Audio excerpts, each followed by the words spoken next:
The first time I saw the smoke, I thought it was a wildfire. It drifted low over the ridgeline like a slow-moving ghost, bleeding into the sky above the San Juan Mountains. I was 35 that summer, driving my old Winnebago west through Colorado, following no particular plan except to disappear for a while. My name's Mark Reynolds. I'd just left behind a decade of work as a paramedic in Denver, a job that had burned me down to my bones. And I told myself the road might cleanse me.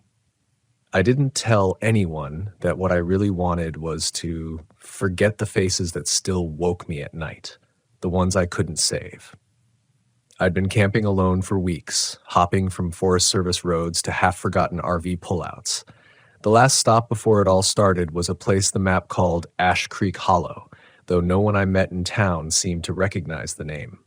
It sat at the edge of a trail system built for miners over 100 years ago, back when this part of the Rockies was all silver and superstition.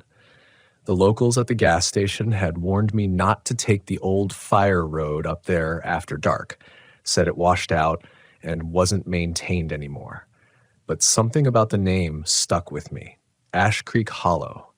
It sounded like the kind of place you could leave a life behind. The dirt road wound through aspen stands that were already turning yellow. It climbed for miles before it narrowed to a single lane and vanished into pine shade. My headlights cut through the dark like underwater beams, catching dust, moths, and something else, thin smoke, the same I'd seen from the highway.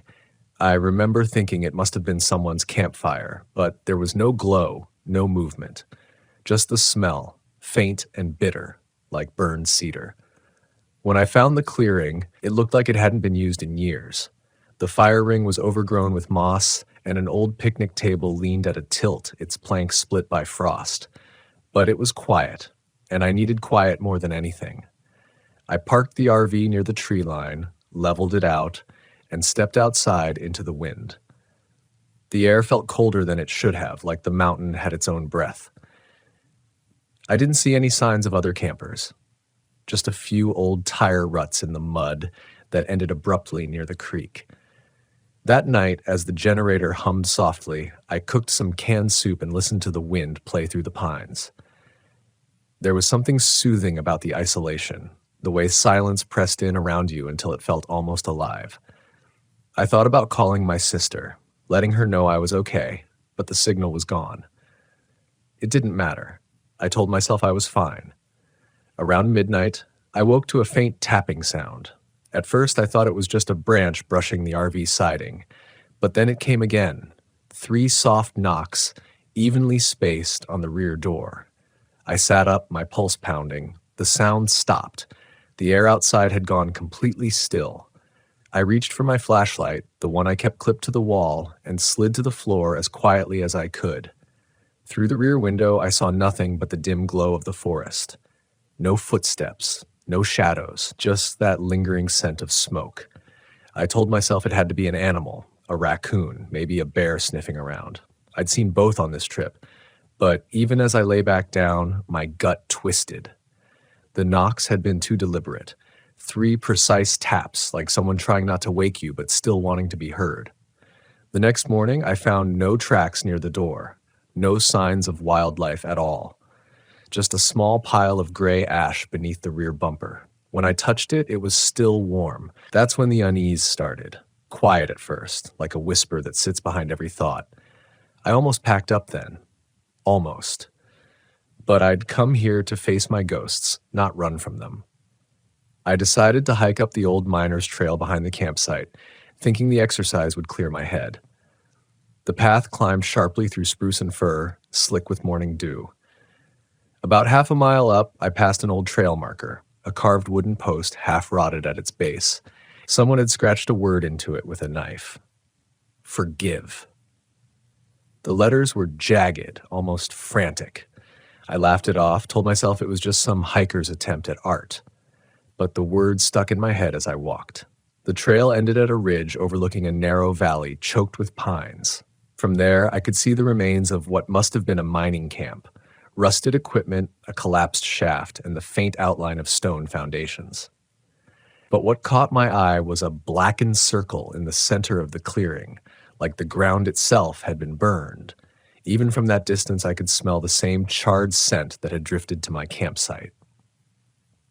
As I turned back, the air shifted.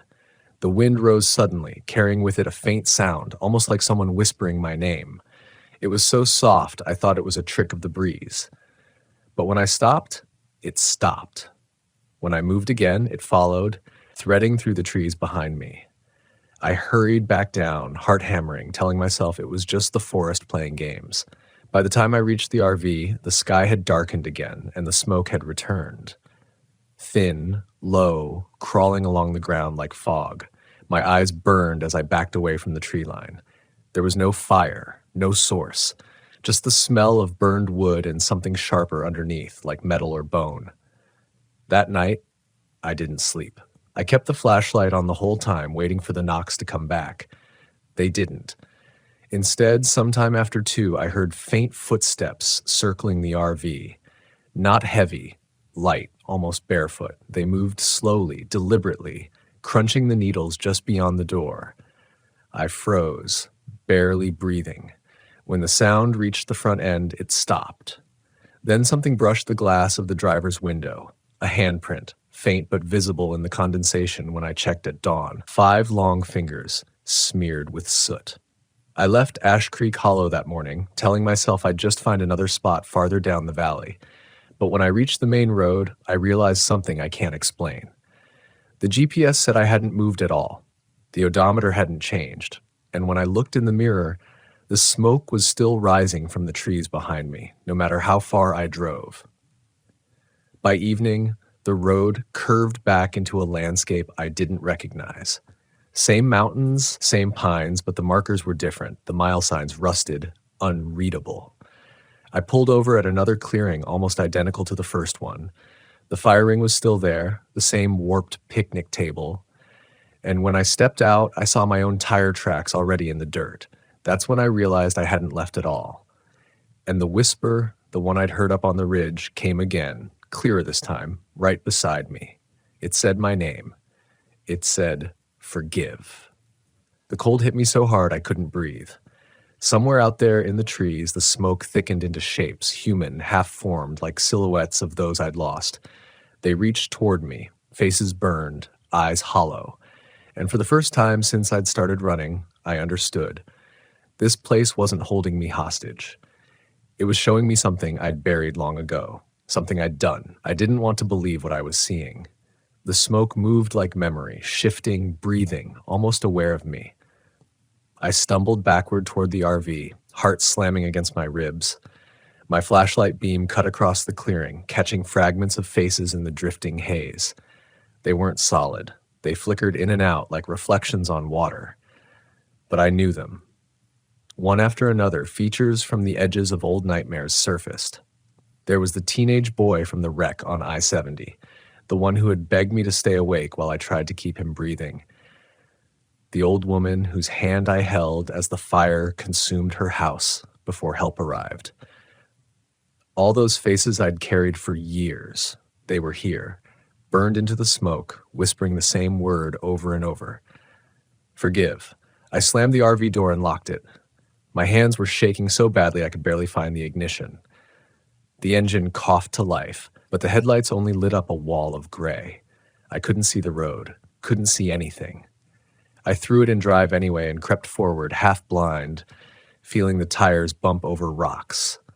The smoke pressed closer, curling against the windshield like fingers. I swear I heard them tapping, not outside this time, but from within the glass itself. The road looped endlessly, leading nowhere. Every bend looked the same, dark pines, drifting ash, the faint echo of voices. I must have driven for an hour before I realized the fuel gauge hadn't moved either.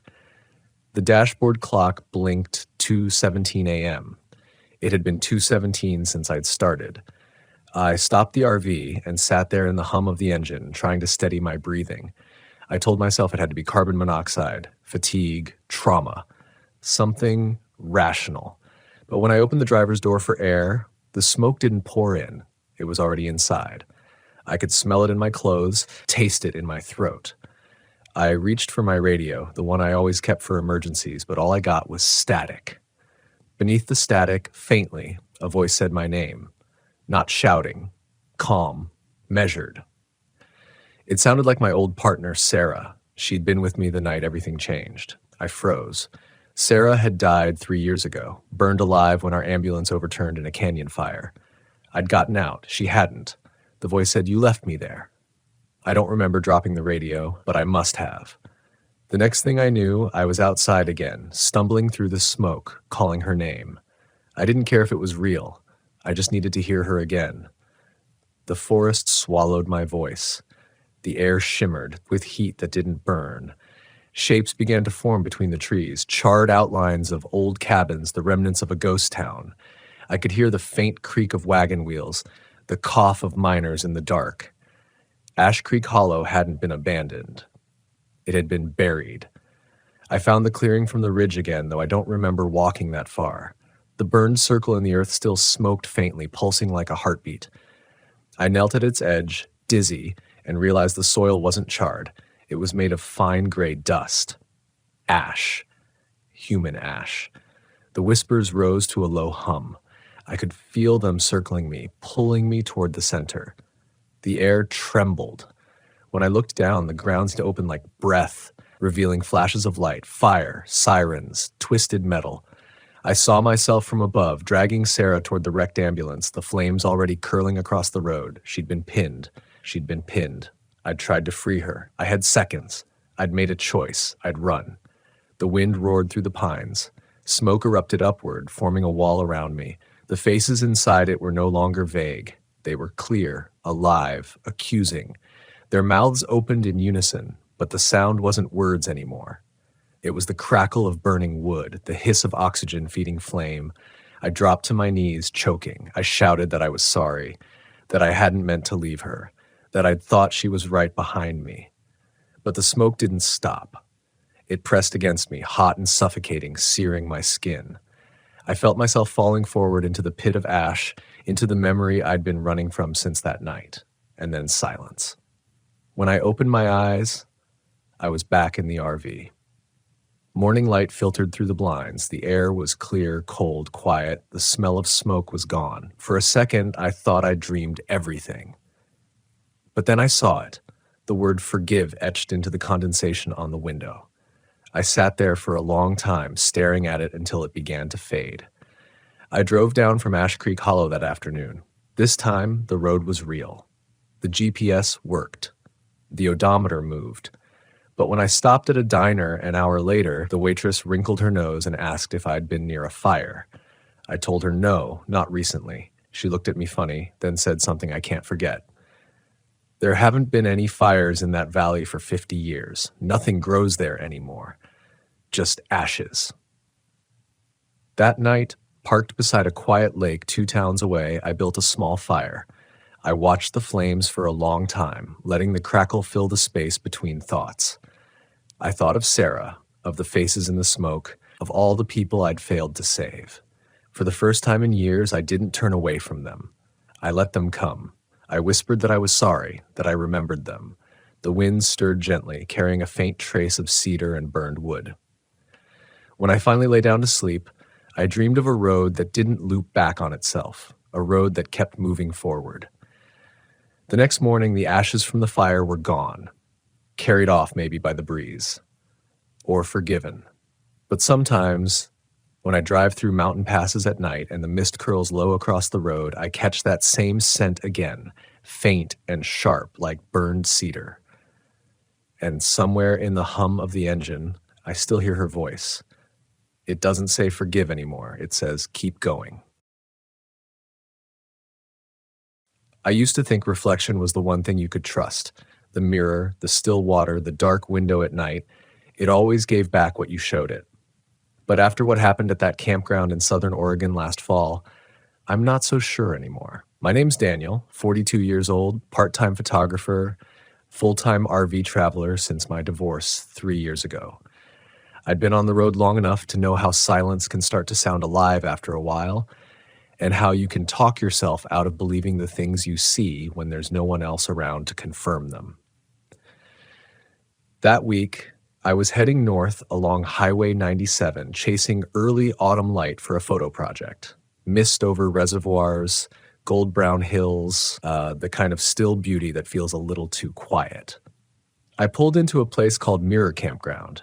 The name stuck out because of the lake beside it, Mirror Lake, so flat it looked like glass. The ranger station was closed for the season, just a bulletin board with yellowed notices about fire restrictions and black bear sightings. I parked my RV under a line of dying pines, the needles thin and rust-colored, like the trees had been through something they didn't want to talk about. It was mid-afternoon, long shadows already stretching across the empty sites. I only saw one other camper, a silver Airstream tucked against the tree line near the water. Its blinds were drawn tight, no sound, no movement. I figured someone was sleeping or had gone hiking. I remember thinking how peaceful it felt, almost too peaceful. I told myself that was what I needed. After setting up, I walked down to the lake with my camera. The surface was perfect. Not a ripple, not even an insect trail. I took a few shots of the reflection of the sky. It looked unreal, like the clouds were floating under my feet. When I raised the camera again, something flickered in the corner of the lens. Just a quick dark shape across the far shore. I lowered the camera. Nothing there. Probably a bird, I thought, or a branch swaying. But the air was still. Completely still. I don't know why that small thing unsettled me. Maybe because the silence around me was too dense, like sound had weight. The only noise came from the creak of my boots on the dock and the occasional soft tick of my camera cooling in the breeze. When I looked down again, I noticed my reflection in the lake was slightly delayed, like my head moved, and then half a second later the reflection followed. I blinked, leaned forward, and laughed out loud. "Water distortion," I said, as if saying it made it true. I blamed it on fatigue. You can convince yourself of a lot when you're alone. That night, I cooked inside the RV, watched the sky bruise into black through the small window over the sink. The air felt heavy. I kept the radio low, just static and a distant country station fading in and out. Around 10, I went to brush my teeth in the tiny bathroom mirror. My own reflection startled me. Something about the way the fluorescent light buzzed and flickered. My eyes looked off as if they belonged to someone watching me instead of being me. I laughed again, a little too loud this time. I told myself it was the LED light messing with the colors. When I climbed into bed, I could hear faint footsteps outside. Crunching pine needles, slow and measured, circling once around the RV. My breath caught in my throat. I listened hard. The sound stopped near the passenger door, then faded. Probably an animal, I thought. A deer. Maybe someone from the Airstream walking their dog. I waited a few minutes, then looked through the side window. The campground was motionless. Even the Airstream had no lights. I locked the doors, something I rarely did, and eventually drifted off. At around 3 a.m, I woke to the sound of tapping. Soft, irregular, like knuckles brushing the glass. It came from the bathroom. I sat up, heart hammering. The tapping stopped the instant I moved. I waited. Nothing. I told myself it was a pine cone falling or a branch scraping in the wind, but there was no wind. I forced myself to check.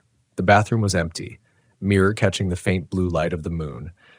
My reflection stood there pale and bleary, eyes wide. I raised my hand. The reflection didn't. For one impossible moment, it didn't move at all.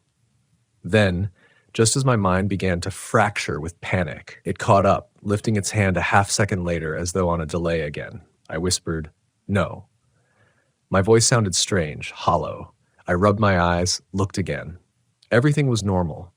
I stared at the glass until my reflection looked wrong just from overstaring. Finally, I backed away, shut the door, and told myself to get some sleep. Denial is a strange kind of survival instinct. It convinces you that what you saw doesn't matter, that sleep will fix it. Morning came bright and sharp. The world looked harmless again, sunlight glittering on the lake, my breath puffing in the cool air. I almost laughed at myself for being scared. I even took more photos to prove everything was fine. Around noon, I saw the man from the Airstream for the first time.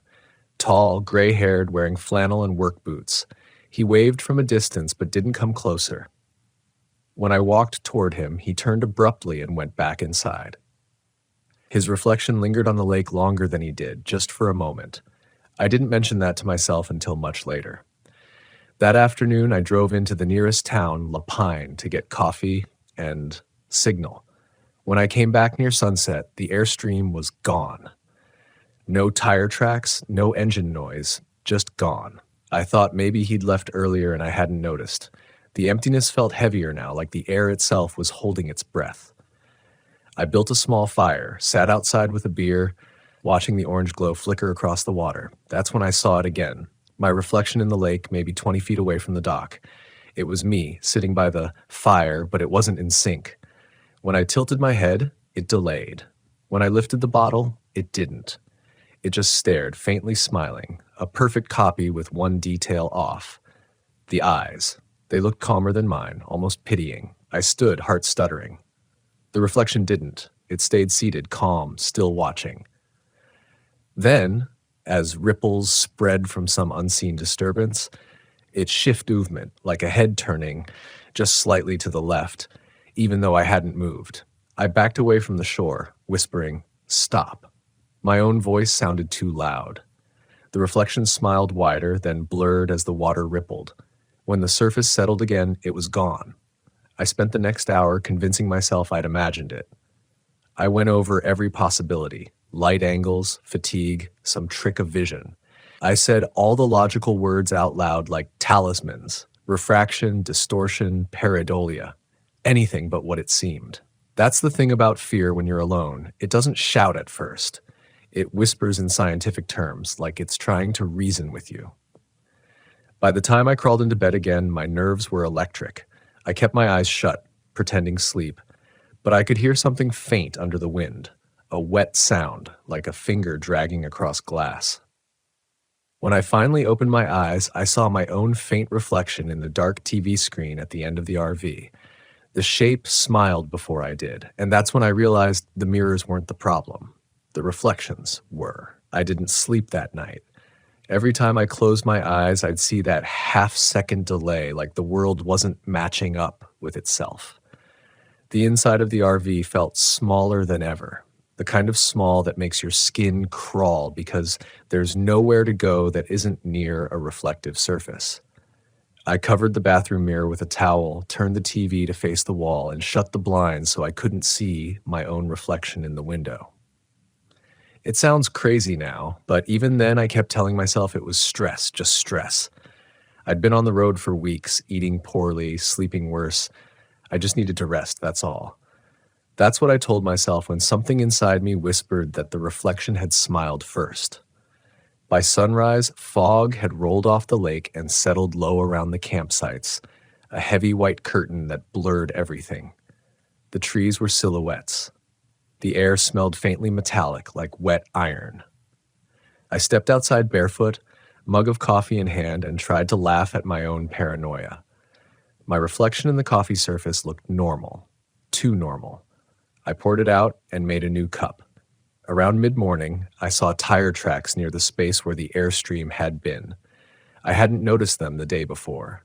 Fresh, too, still crisp in the soft dirt. They led to the road but stopped halfway, vanishing as if the tires had simply lifted off the ground. I crouched, tracing the faint impressions with my hand, feeling the cold outline of tread marks that ended mid-stride. It was wrong, and my brain scrambled to find a reason. Maybe the ground had hardened overnight, or maybe I was missing something obvious. I took a photo. The photo showed nothing, just even dirt. I went for a drive to clear my head, but the unease followed me like a shadow I couldn't shake. In the rearview mirror, the reflection of the trees lining the road seemed a little delayed when I turned corners, like the world behind me wasn't keeping pace. I focused on the road ahead, repeating quietly, "It's nothing. It's light. It's nothing." That rhythm became a kind of prayer. When I returned to the campground that afternoon, a ranger truck was parked near the bulletin board. The ranger, a woman maybe in her 50s with sun-cracked skin, waved me over. She looked me up and down with that weary caution of someone used to dealing with strange campers. "You alone out here?" she asked. "Yeah, been here a couple nights." She nodded slowly. "Anyone else stop by? Silver trailer, maybe?" I hesitated. "Yeah, an Airstream. But they left yesterday, I think." Her expression didn't change. "You sure about that?" I frowned. "Why?" She folded her arms. "We closed this campground 3 weeks ago. Fire risk. No one's supposed to be here till next season." I laughed, thinking she was joking, but her face stayed serious. I gestured toward my RV. "Well, the gate was open. No sign said closed." "There should have been," she said. Then after a pause, "You said an Airstream. You talked to the man?" "No, he just waved once, didn't say much." The ranger's mouth tightened. "Huh, we had a report last year. Man in a silver trailer. Camper went missing same week.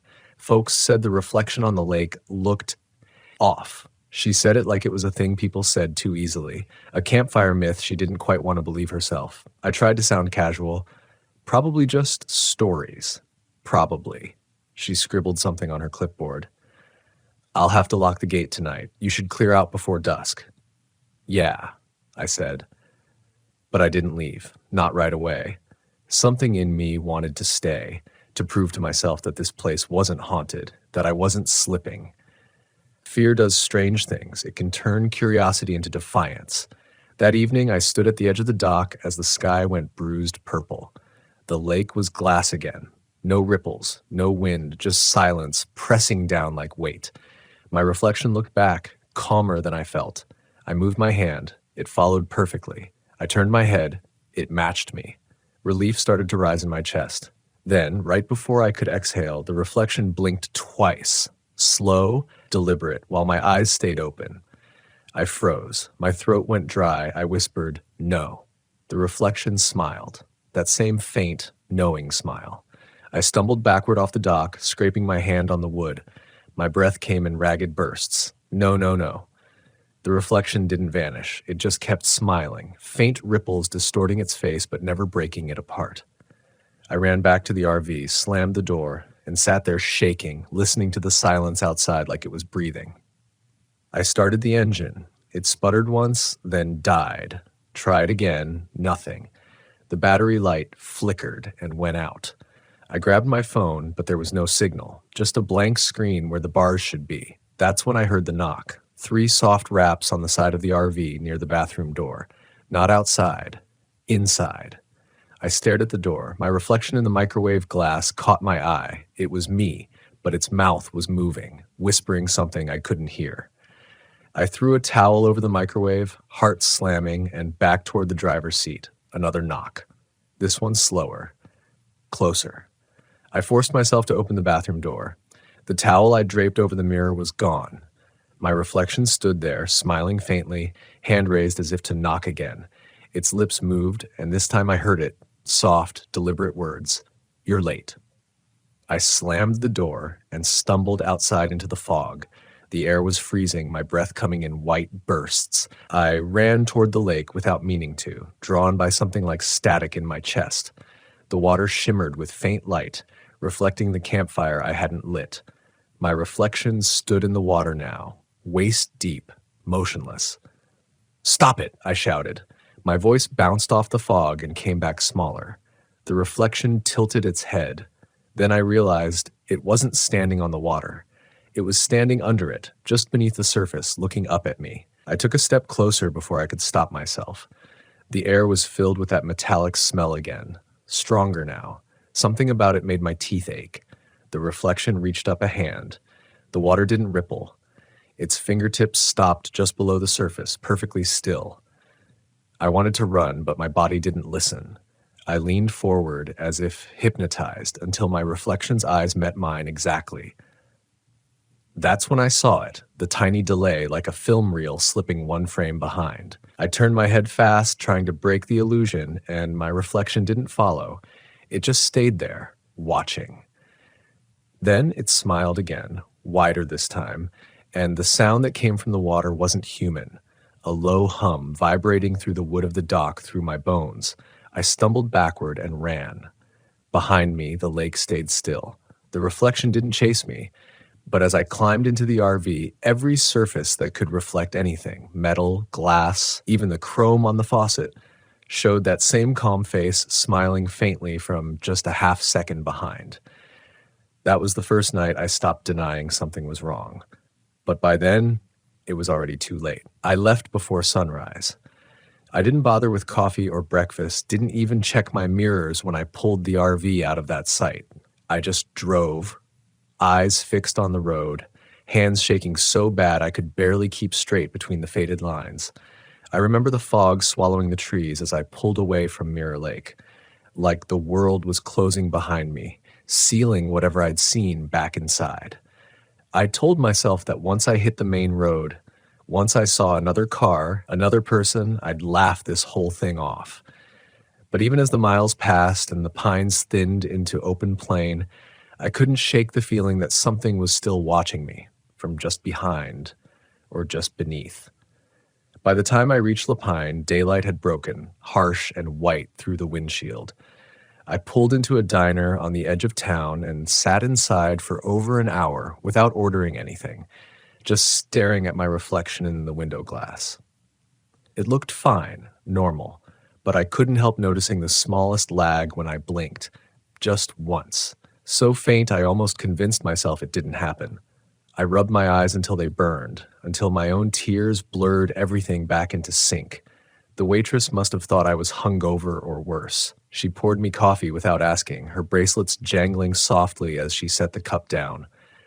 I remember the sound. It felt grounding, real. "Rough morning?" she asked. "Something like that," I said. My voice cracked. I wanted to tell her everything, the delayed reflections, the voice in the mirror, but I didn't. Saying it out loud would make it real again, and I needed it not to be. So I just sat there pretending to scroll my phone, forcing myself to look at the world around me. People, light, movement. Everything looked fine. But in the reflection on the window, a few seconds later, someone was missing. The man in the corner booth hadn't appeared yet. Then, when I turned my head, the reflection caught up. That's when I dropped my coffee. It splashed across the table and onto the floor, steaming. The waitress came running, grabbed napkins, apologized, even though it wasn't her fault. I just stared at the dark surface of the spilled liquid on the floor. It looked like water, still, black, perfect. And in it, for the briefest second, I saw my face again, smiling back. I paid in cash and left before she could bring the check. I should have driven straight out of Oregon, but exhaustion hit like a wall. I pulled into a rest area off Route 31, somewhere between nowhere and nothing. There were 2 trucks parked at the far end, engines idling. I parked close to the trees, sat there breathing hard, trying to convince myself I was safe. The hum of the truck sounded like white noise, almost enough to drown out the quiet tapping that started inside the RV again. 3 knocks. Slow. Measured. This time I didn't move. I just whispered, "No." The tapping came again, closer. Then silence. I reached for the side mirror switch, but stopped halfway. My reflection in the rear view showed my mouth slightly open, like it was about to say something, but no sound came out. I covered the mirror with my jacket and stepped outside, the cold air hitting like a slap. A man leaned against one of the trucks smoking a cigarette, the ember glowing bright in the dark. I walked toward him, desperate for human contact, even if it made me look crazy. "Hey," I said, voice hoarse. "You ever camp near Mirror Lake?" He took a drag, exhaled slow. "Mirror Lake?" he repeated. "That place up by the ridge ain't open this time of year." "Yeah, I know. I was there last night." He looked at me for a long time, then flicked the cigarette into the dirt. "Don't go back," he said, not unkindly. "Some things out there don't leave you alone." Something about the way he said it made my stomach turn. "What do you mean?" He shrugged, climbed back into his truck. "You'll see." The engine roared to life, and within minutes, both trucks were gone, leaving me alone again in the thinning fog. I stood there for a long time, listening to the wind whistle through the trees. When I climbed back into the RV, the air inside was colder than outside, like the heat had been drained. I started the engine, it caught this time, But the reflection of my face in the windshield glass wasn't mine. Not entirely. The eyes were too still, the mouth too faintly smiling. I looked away, gripping the steering wheel until my knuckles went white. I drove south, then east. No destination, just movement. Hours passed. The landscape blurred into desert scrub and low mountains. I stopped only once at a gas station outside Burns to fill up and wash my face. The mirror above the sink was cracked down the middle, jagged. I remember being grateful for that, grateful the reflection was broken. I leaned close, splashed cold water on my face, and for a moment everything felt almost normal again. Then, as I turned to grab a paper towel, I noticed something impossible. In the mirror, my reflection hadn't moved. It was still leaning toward the sink, dripping, eyes locked on mine through the fracture. I froze, towel in hand. The reflection tilted its head just slightly and whispered something that sounded like, "Look closer." The air left my lungs. I backed away, bumped into the trash bin, and ran. I didn't stop until I was outside under the harsh midday light, hands trembling so badly I could barely hold the keys. I left the towel on the counter, left the water running, left the reflections staring from behind cracked glass. For the next 100 miles, I avoided mirrors entirely. Covered every one inside the RV with shirts, maps, anything I could find. The silence inside became unbearable, but I preferred it over the idea of seeing that delayed motion again. Still, even with the glass hidden, I could feel something moving just behind me, like when you walk past your own shadow and it hesitates before following. That night, I parked at a small campground outside Winnemucca. Just a few rigs, mostly long-haul travelers passing through. The place had showers, real ones, and for the first time in days, I wanted to feel clean again. The bathroom was empty, the hum of fluorescent lights echoing softly off the tile. I stared at the row of mirrors above the sinks, each one slightly fogged. I told myself it was fine, that I was fine.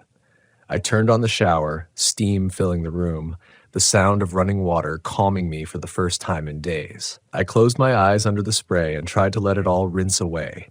The fear, the images, the smell of iron and fog. But when I stepped out, the mirrors were clear, all except one. The center mirror was fogged except for the shape of a handprint on the inside. Then, as I stared, words began to appear beneath it, drawn in the condensation from the other side. "You can't outrun what you are." I stumbled backward, slamming into the stall door. The lights flickered once, twice, then steadied. My reflection appeared in all 5 mirrors at once, but not in sync, each one a fraction of a second behind the other, creating a ripple of movement like a slow echo. The reflections all smiled together, then one by one, they lifted their hands and pressed them flat against the glass. I bolted, half-dressed, water dripping from my hair as I ran barefoot through the gravel back to the RV. When I slammed the door shut, I caught sight of myself in the black window above the sink. For a moment, I didn't know which one of us was real. And maybe that's when the thought first hit me. The one I've been trying not to think since. What if the reflection wasn't following me? What if I'd been the reflection all along? I didn't move for what felt like an hour. I just stood there inside the RV, dripping water onto the vinyl floor, staring at that dark window, waiting for my reflection to blink or breathe or do something that would prove I was still the original. But it didn't. It stayed perfectly still, expressionless now, eyes locked onto mine. The longer I stared, the more I started to notice details I shouldn't have, things that didn't belong to me. A faint scar beneath the reflection's left eye, a darker outline along its jaw. Even the shape of its pupils seemed wrong, too wide, too steady. I raised my hand slowly. The reflection hesitated. Then, just before I could look away, it moved faster than me. That broke something inside me. I grabbed the curtain, yanked it closed, and stumbled to the back of the RV. My breathing sounded like static in my ears. My pulse felt uneven, offbeat, like my body was out of sync with itself. I pressed my hands over my face, whispering, you're okay," over and over. But the words had no weight anymore. They just fell flat, like echoes that didn't belong to this world. When I opened my eyes, the towel that I'd hung over the bathroom mirror earlier that morning was gone again. I didn't go near the door. I just sat in the small aisle back against the counter, watching the tiny strip of light under the bathroom door. It flickered once, twice. Then, nothing. At some point, I must have fallen asleep sitting upright, because when I woke, the light outside had changed. It wasn't morning, but not quite night either, just that strange gray hour that makes everything colorless. I could hear a faint sound, like a low murmur of water lapping against something solid. But I was miles from the lake. My hands were trembling before I even looked. Outside the window, the ground shimmered faintly, as if covered in water. My mind told me it was a trick of light, a mirage. But the reflection staring back at me from that faint surface wasn't me. It was the version I'd seen under the lake, the one that didn't quite move right. I started the engine without thinking, foot slamming on the gas. The RV lurched forward, gravel scattering, the sound deafening in the quiet desert air. I didn't care where I was going. I just needed motion, something to break the stillness. But the reflection came with me. The glass in the dashboard, the chrome of the air vents, the black rectangle of the unplugged microwave. They all caught flashes of that same offbeat version of me, lagging a breath behind, smiling faintly. I could almost hear it whispering through the vibration of the engine. "You're late." I didn't stop until the road turned into dirt, and then nothing but dust. When I finally killed the engine, the silence came back like a pressure in my skull. The air smelled faintly of damp earth, even though the desert hadn't seen rain in weeks. I stepped outside, the horizon stretching out in all directions. No lake, no trees, no sound but wind scraping across sand. The RV door slammed shut behind me without warning. I turned.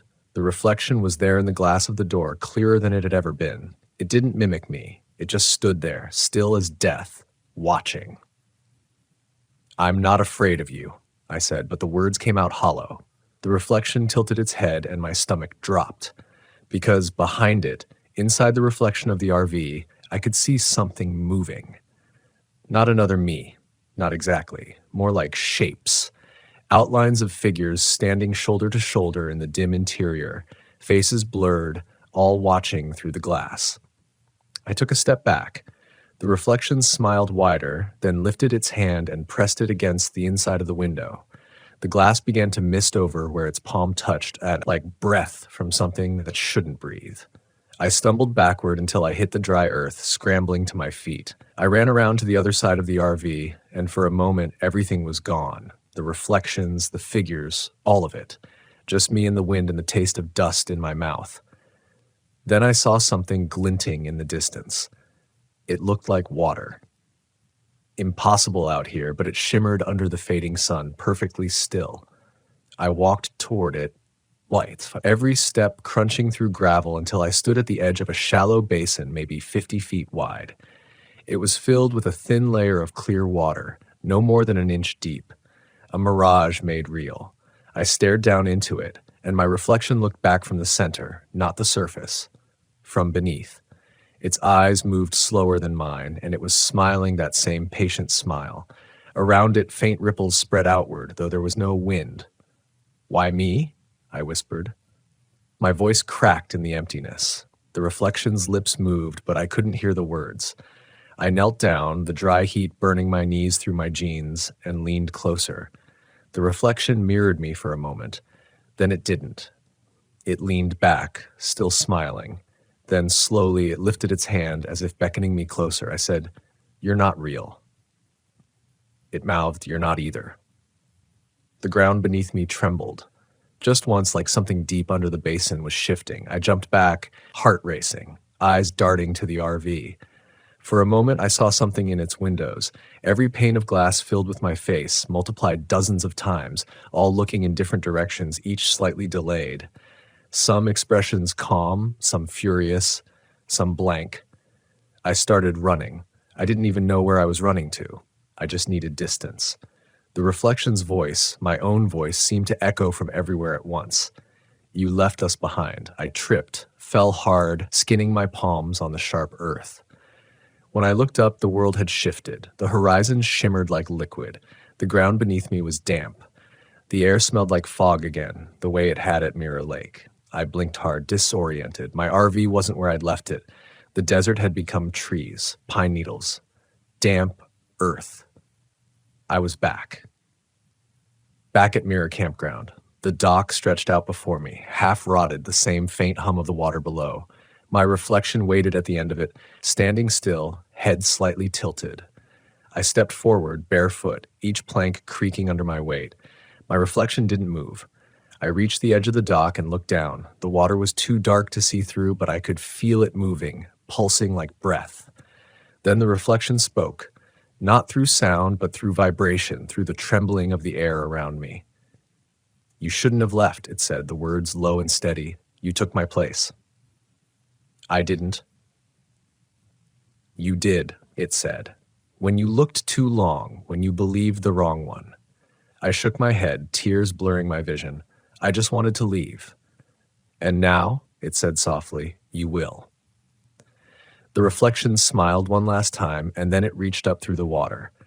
The hand that broke the surface wasn't wet. It was dry, cold, and solid when it touched mine. For a moment I felt everything invert, the sound, the light, the weight of the air. I gasped and tried to pull away, but it was too late. The world around me folded inward like water closing over a stone. When I opened my eyes again, the reflection on the surface was gone. The water was still, perfect, empty, and somewhere deep below, a version of me was smiling up, waiting for the next traveler who would stop by Mirror Camp and look too long into the glass. I don't know how long I've been here. The days don't move the same way anymore. Sunlight fades before I notice it, and nights stretch longer than they should. Sometimes I still hear the faint hum of the lake beneath the surface, like a heartbeat. I think that's what I've become now, a pulse under the glass, a memory that didn't let go. The strangest part is, I can still see the world above. It's faint, like looking through a window smeared with smoke. Travelers still come here, though not many. They pull in quietly, the sound of their engines fading into the trees. They walk down to the shore, stand there for a while, and look into the water like they're hoping to see something, someone they've lost. And sometimes they do. Sometimes the reflection ripples just enough for them to lean closer. When that happens, I try not to move. I try not to breathe, because I know what happens if I do. The thing about mirrors, about reflections, is that they're not copies. They're choices. Every time you look, the version staring back could be the one that stayed behind or the one that left. You'll never know until it's too late. I think that's what happened to me that first night by the lake. I wasn't pulled in. I just stepped the wrong way. I gave the wrong version of myself permission to keep living. Now I can feel the world above moving on without me. The seasons change. The trees shed and grow again. The campground decays a little more each year, cabins collapsing, signs fading, paths closing under brush. But the lake stays the same. It's like time bends around it, refusing to touch. Sometimes in the glassy calm just before dawn, I see two versions of the same person in the reflection, the one who's here and the one who's thinking about leaving. I always wonder which one will stay. There's something about places like this that attracts the lost, people who don't say it out loud, but who are looking for something beyond themselves. I think the lake knows that. It doesn't take everyone. It doesn't need to. It only needs the ones who look too long, the ones who doubt which world they belong to, the ones who already feel the pull. I've learned something in the silence here. Fear isn't just about what's waiting in the dark. It's about recognizing yourself in the dark and realizing that part of you doesn't want to leave. That's the part the lake listens to. It's patient. It doesn't chase. It just waits for you to blink, to second guess the person looking back at you. If you ever come here, if you ever find yourself standing at the edge of Mirror Camp, don't test it. Don't linger. Don't try to prove it wrong. The reflection will tempt you with curiosity, with symmetry, with that quiet question of what if?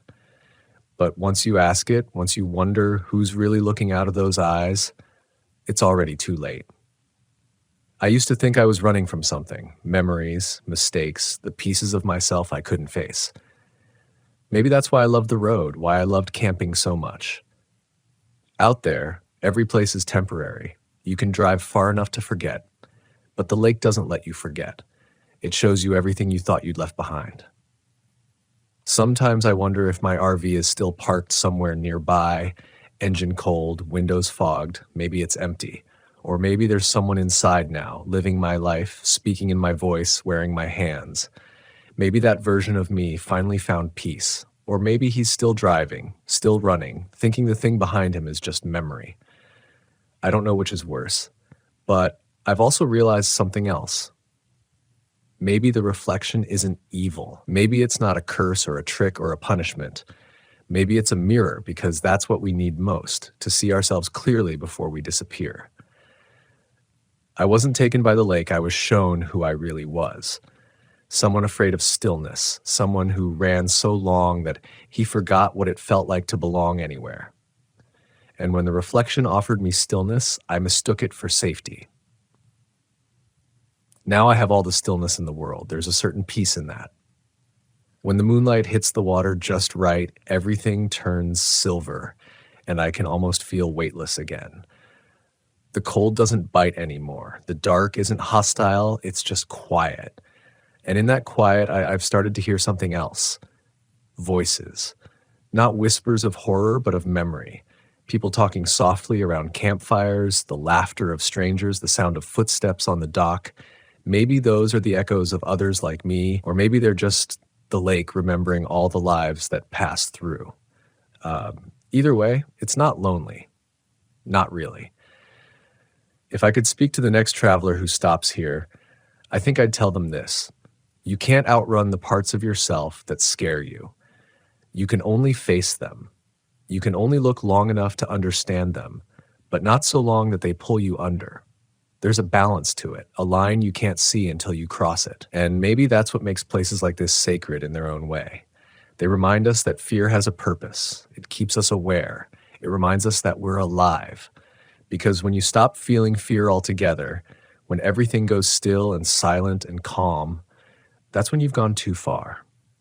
I still see my reflection sometimes. The other me, the one who walks free. He looks older now, worn down by miles and time, but there's something peaceful in his eyes that wasn't there before. Maybe he learned the lesson. Maybe he's still searching.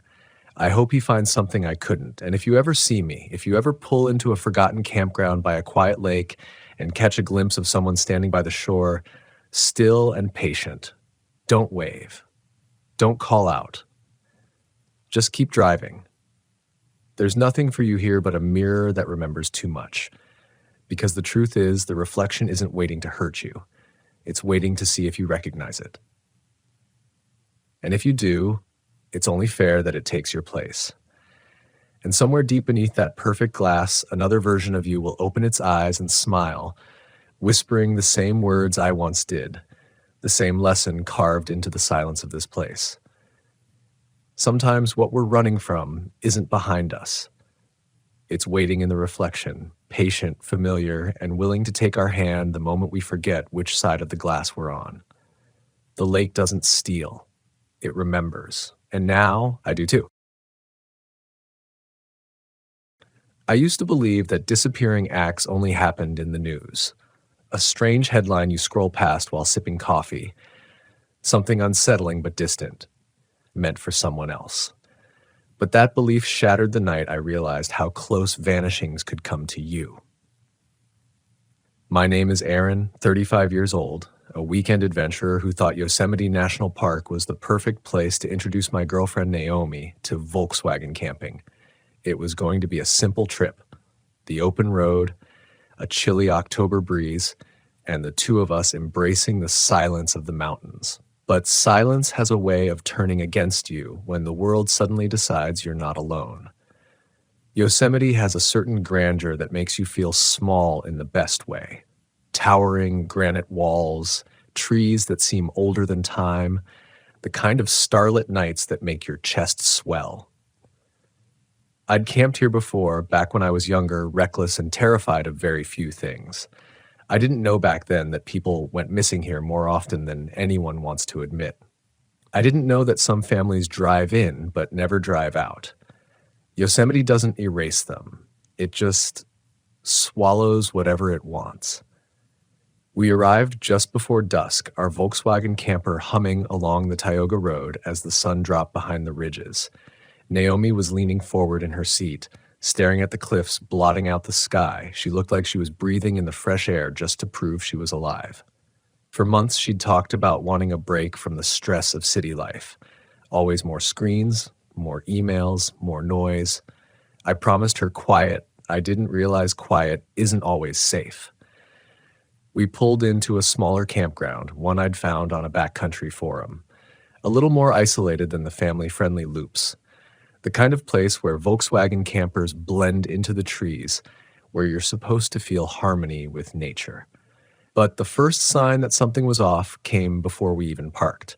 A yellow notice was duct-taped to the information board near the entrance. The paper was weather-worn, edges curled from damp nights. It read, "Campers advised to stay within designated areas. High search and rescue activity this month." Beneath it were 3 printed faces with dates and ages, all travelers who had vanished over the past 2 weeks. I tried to pass it off lightly, joking that maybe people forgot their maps or underestimated how big the wilderness could get. Naomi's lips tightened, her eyes scanning those faces with a kind of intuitive dread. She asked if we should choose a different site, one where more people were around. I shook my head. People were exactly what she wanted a break from. We'd be fine deeper in the park. We'd be together. We set up camp beneath the pines. The smell of sap and cold dirt settled around us. Naomi laughed as we struggled with the folding chairs, her nerves slowly unwinding. We cooked a quick meal and ate by the fire, talking about everything and nothing, the kind of soft conversation you don't get in the city. Her smile flickered, warm against the dark. Then the night began to press in. It was subtle at first, a shift in the air, a tension where there shouldn't be any. The forest quieted too quickly. The usual chorus of crickets, night birds, and rustling leaves faded like a dimmed radio signal. Naomi noticed first, pausing mid-sentence. She turned her head toward the tree line, eyes narrowing. "What was that?" she said. I listened. The silence was heavy, as though sound itself had been swallowed. I forced a laugh, saying the creatures probably just didn't want an audience. But I kept glancing into the shadows.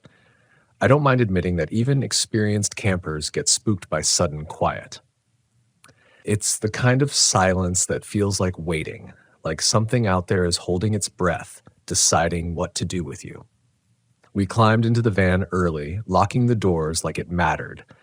Our sleeping bags rustled as we settled inside. She rested her head against my chest, but I could feel how tense she was. "You sure we're okay out here?" she whispered in the dark. "We're okay," I told her. "I've camped here before." But the truth is, memory is a terrible guardian. Just because nothing bad happened before doesn't mean it won't now.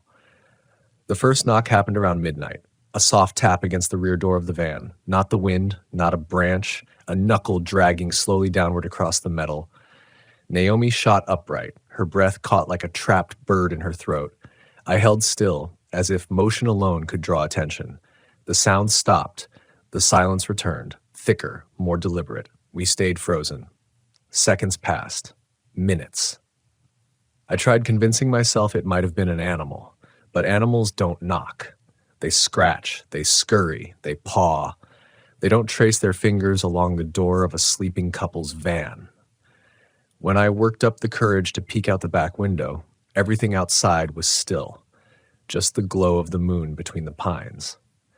But the funny thing about fear is once it's inside the van with you, you start imagining things in the corners. Naomi grabbed my arm and whispered, "Someone was out there." I wanted to tell her she was wrong. I wanted to say we were letting our minds twist shadows into strangers. But I had heard it too, so I told her we'd keep watch and leave at first light. She nodded, curling against me, too scared to do anything else. Eventually, exhaustion smothered our fear just enough to let sleep creep in. But dawn didn't bring peace. As soon as I stepped outside, I saw them. Footprints. Fresh in the soft dirt behind the van, barefoot, leading toward the tree line. And then, gone. Just stopped, as though the person who made them had vanished into the air. I stared at the tracks, feeling the same unease crawling up my spine that Naomi had shown the night before. She came outside behind me and gasped when she saw them. Her hands shook. "We should go," she said. There was no hesitation in her voice, not fear anymore, but instinct.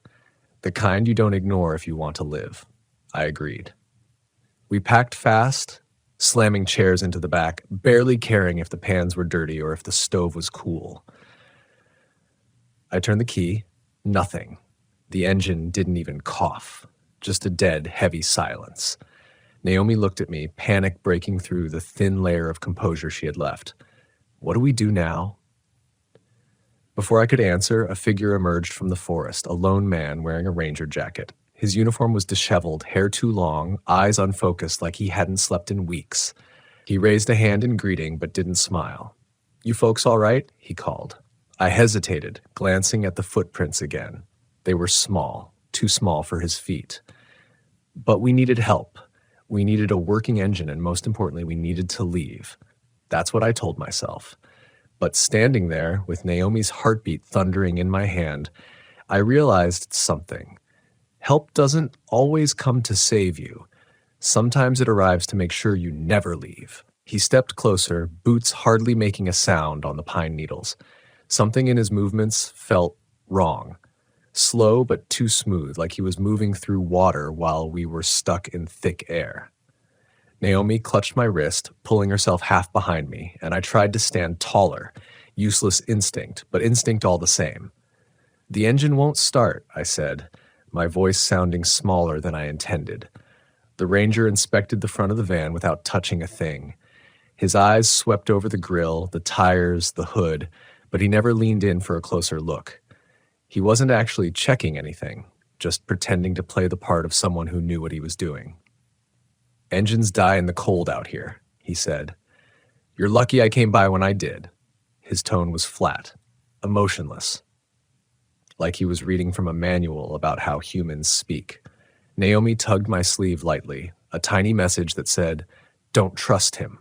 Don't get close." He glanced between us, and there was a flicker, something sharp behind his eyes. Predatory curiosity. "You two camping alone?" he asked. "We were," I answered carefully. "We're heading out today." "Good," he replied too quickly. "Wouldn't want you wandering into the wrong places." Naomi stepped forward, finding her voice. "What do you mean? We saw a missing persons notice at the entrance last night." The ranger's stare locked onto her. He didn't blink, didn't breathe. "Campers go missing all the time," he said. "Accidents happen. They underestimate how big the wilderness is. They think something out here is after them." A beat passed before he murmured, "Nothing in these woods is hunting anybody." His lips smiled, but his eyes did not. Then he gestured toward the trail behind him, deeper into the forest. "There's a ranger station a mile that way. Satellite phone, fuel, tools. I can help you get there." Every instinct I had screamed no, but the van was dead, and Naomi was staring at me, pleading for a solution. The ranger turned and began walking, not waiting to see if we followed, like he already knew we would. I grabbed our essentials, phone, map, water, and locked the van behind us. That small click of the lock felt far too final. We hurried to keep up, Naomi's fingers laced tightly with mine. As we walked, the trees thickened. Sunlight struggled to slip through the dense branches. A cold draft slid along my neck like a finger counting vertebrae. I tried keeping track of our direction, but the path twisted strangely, looping back against itself until the van disappeared from view. "You work this area often?" I asked, testing the waters of conversation. "Not often enough," he muttered. "Not with what's been happening." "What exactly has been happening?" Naomi asked. He paused mid-step. The quiet in the forest suddenly felt like it was listening. People wander off, trails shift, campsites aren't where folks left them. When we go searching, they're just gone. He stared into the trees. The forest buries its mistakes quickly here. Mistakes. He was calling missing people mistakes. Naomi's grip on my hand tightened until her nails dug crescents into my skin. We walked another 10 minutes before we saw it, a cabin-like structure tucked into a pocket of trees. It didn't look like any ranger station I'd seen before. No antenna, no sign, no marked vehicle. The windows were covered with blackout cloth. The wood was weathered and dark like it had been abandoned for decades. "This is it?" I asked. "Yes," he said. "Go inside. I'll get the generator running." He headed toward a shed behind the cabin, disappearing around the corner. Naomi turned to me, voice a ghost of itself. "Aaron, this isn't right." I knew she was right. I felt that same crawling panic in my chest, the one that tells you you've crossed into somewhere you shouldn't be. But backing out now would mean admitting we were lost out there with something, maybe multiple somethings closing in. So I tried the doorknob. The door creaked open into darkness. It smelled like dust and residue, like something once alive but long dead lingered in the walls. I reached inside, patting the wood for a switch. My hand found a chain and pulled. A bulb flickered above us, casting more shadows than light. The interior was empty. No desk, no maps or radios, just deep scrape marks on the floorboards leading toward the back wall. Then Naomi gasped. Pinned against the far wall were more missing posters, a collage of faces overlapping and peeling. Some were the same ones we saw at the entrance.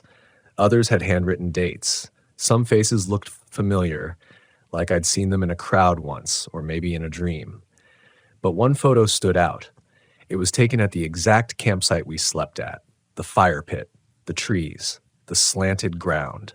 Even the angle matched. But the couple in the picture wasn't us. Two strangers standing where we had stood, smiling unknowingly. And under their picture, written in thick black marker, "Last seen Friday night, investigated strange tap on campervan lies." My stomach dropped. Naomi put a shaking hand over her mouth.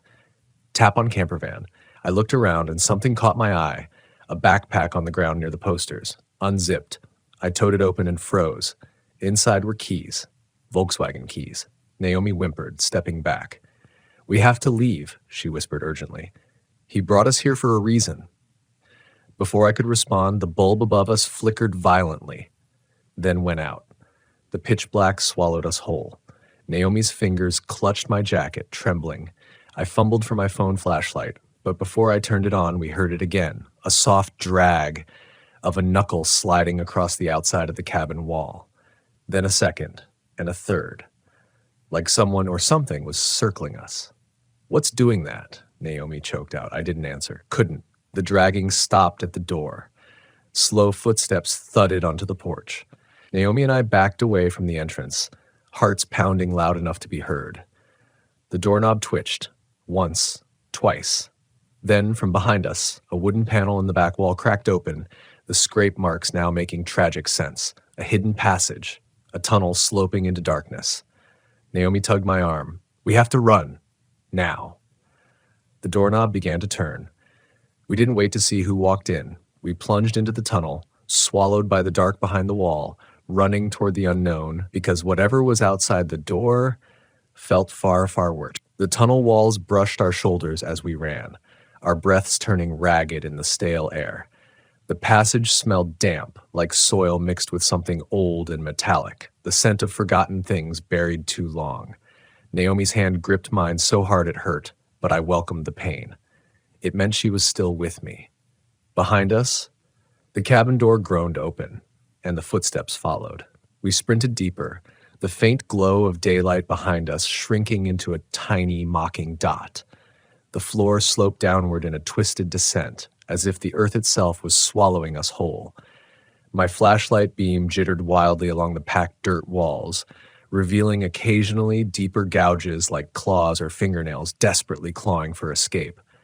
"We're going the wrong way," Naomi panted.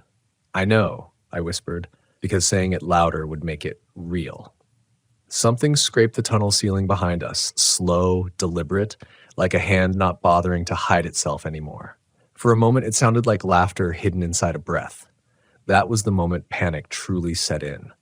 Rational fear turned to primal terror. That ancient instinct inside every human that says, "You are prey." The farther we went, the more the space widened, opening into a cavernous chamber deep beneath the forest. My flashlight beam revealed the floor scattered with objects, human objects, mugs, backpacks, a shoe lying on its side with the lace torn off, a canteen slick with dirt, things that didn't belong underground. Naomi's light found something far worse.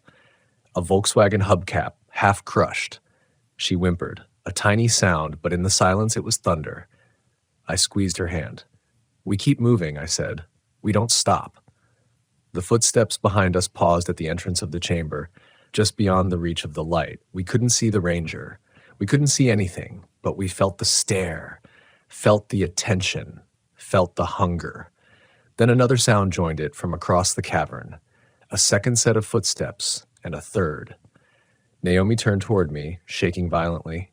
"There's more." I pulled her behind a column of rock as quietly as I could manage. My heart hammered so loudly against my ribs that I wondered if the sound alone would give us away. Through the cracks, we saw shadows shift, slow figures entering the chamber with movements so still they felt wrong. The ranger was one of them, but the others wore no uniforms. Their clothes were dirty, shredded, clinging to their sunken bodies. Faces smeared with earth like they'd crawled up from graves. Their eyes reflected our light. Wide, empty, and endless. These weren't lost campers anymore. Naomi began to whisper, but I covered her mouth gently. I pointed the flashlight downward and switched it off. The dark rushed in like a tidal wave, my eyes strained to adjust, useless. We were blind.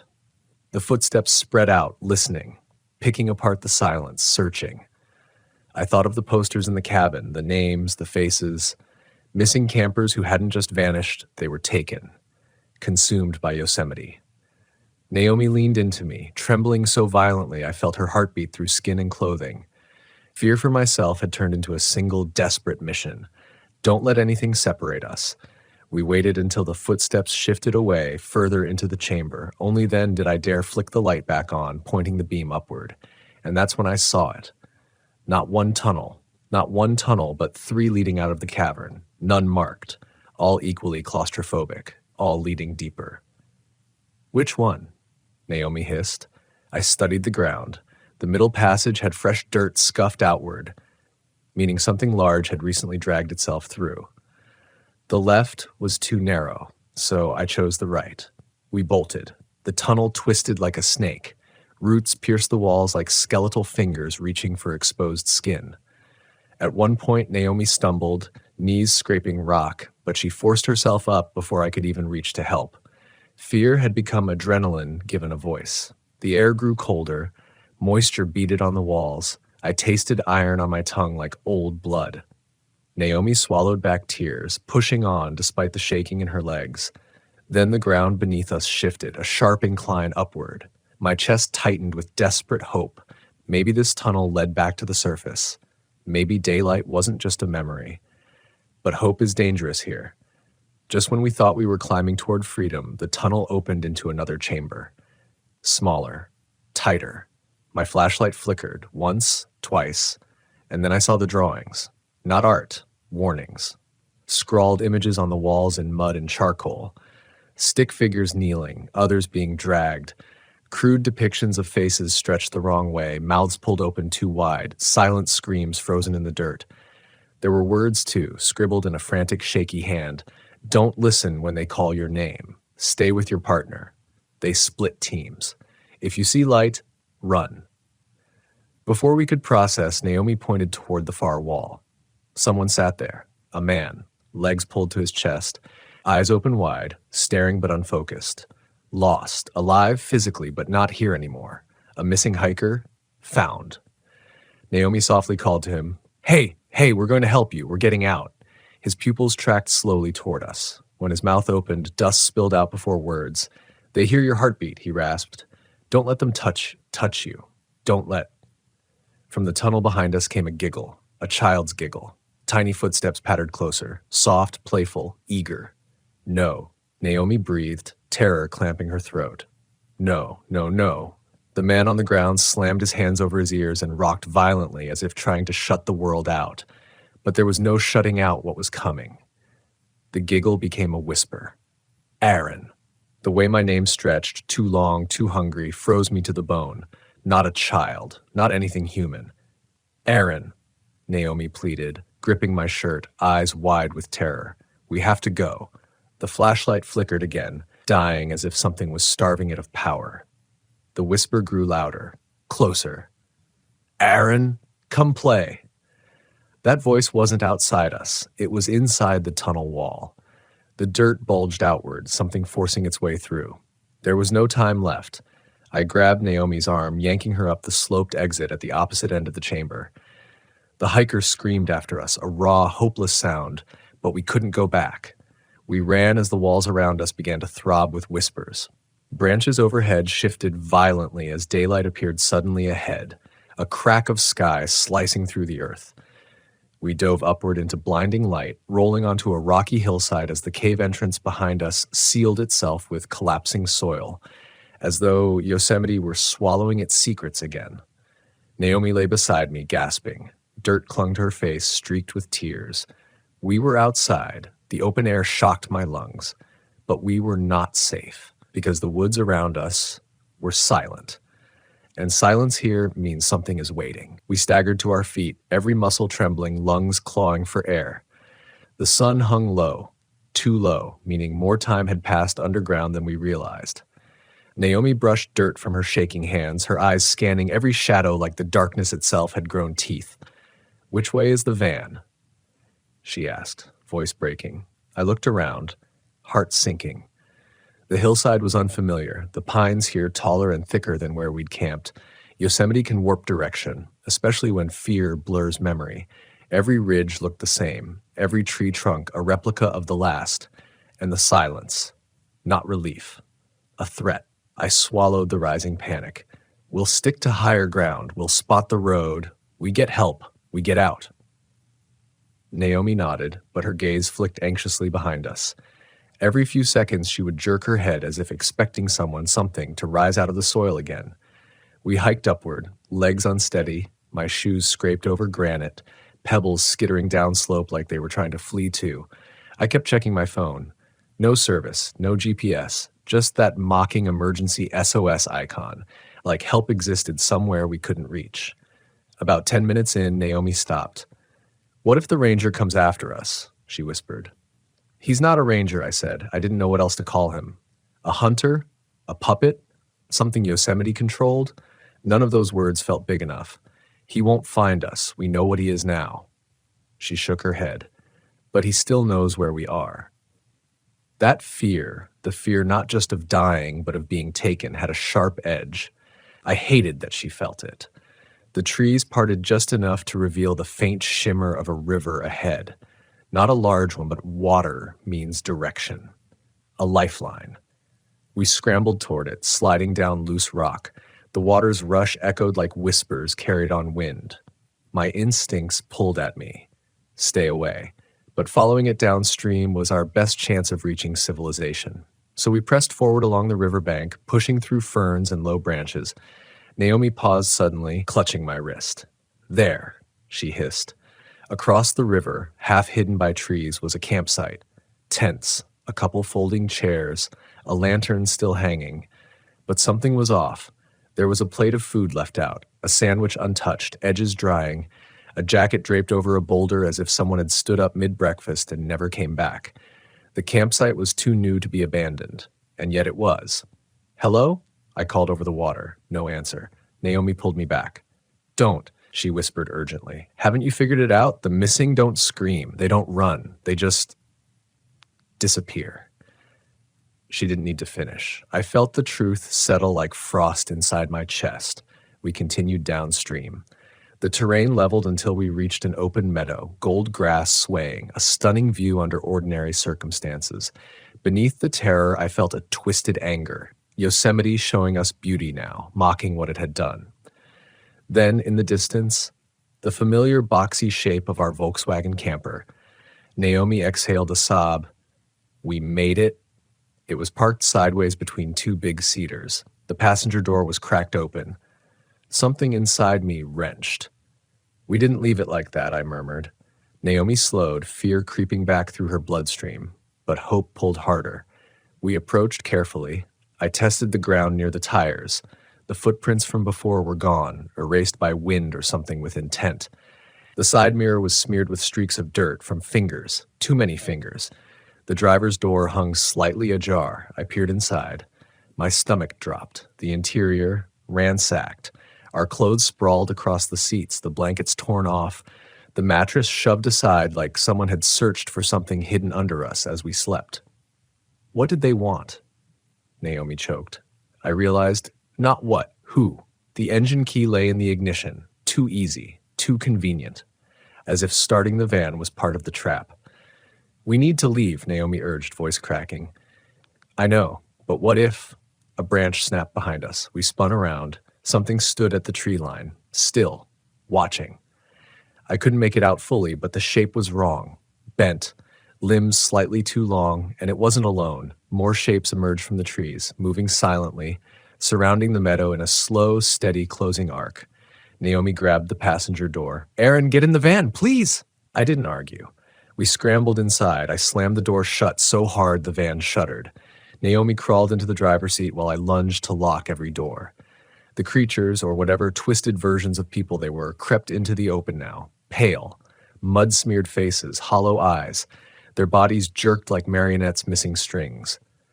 Naomi twisted the key. The van coughed, sputtered, then roared alive. She slammed the pedal. Tires spit dirt. The creature closest reached out a twitching arm, fingers bent like snap twigs, almost catching the side mirror as we tore away. We bounced over the meadow, engine whining as we aimed for where the road must be. I craned my head to look behind. They were running. No, gliding. The way nightmares move, where footsteps make no sound because sound belongs to the living. Don't look back, Naomi cried. I forced myself forward, heart pounding louder than the engine. Trees whipped past. Branches clawed the metal skin of our only refuge.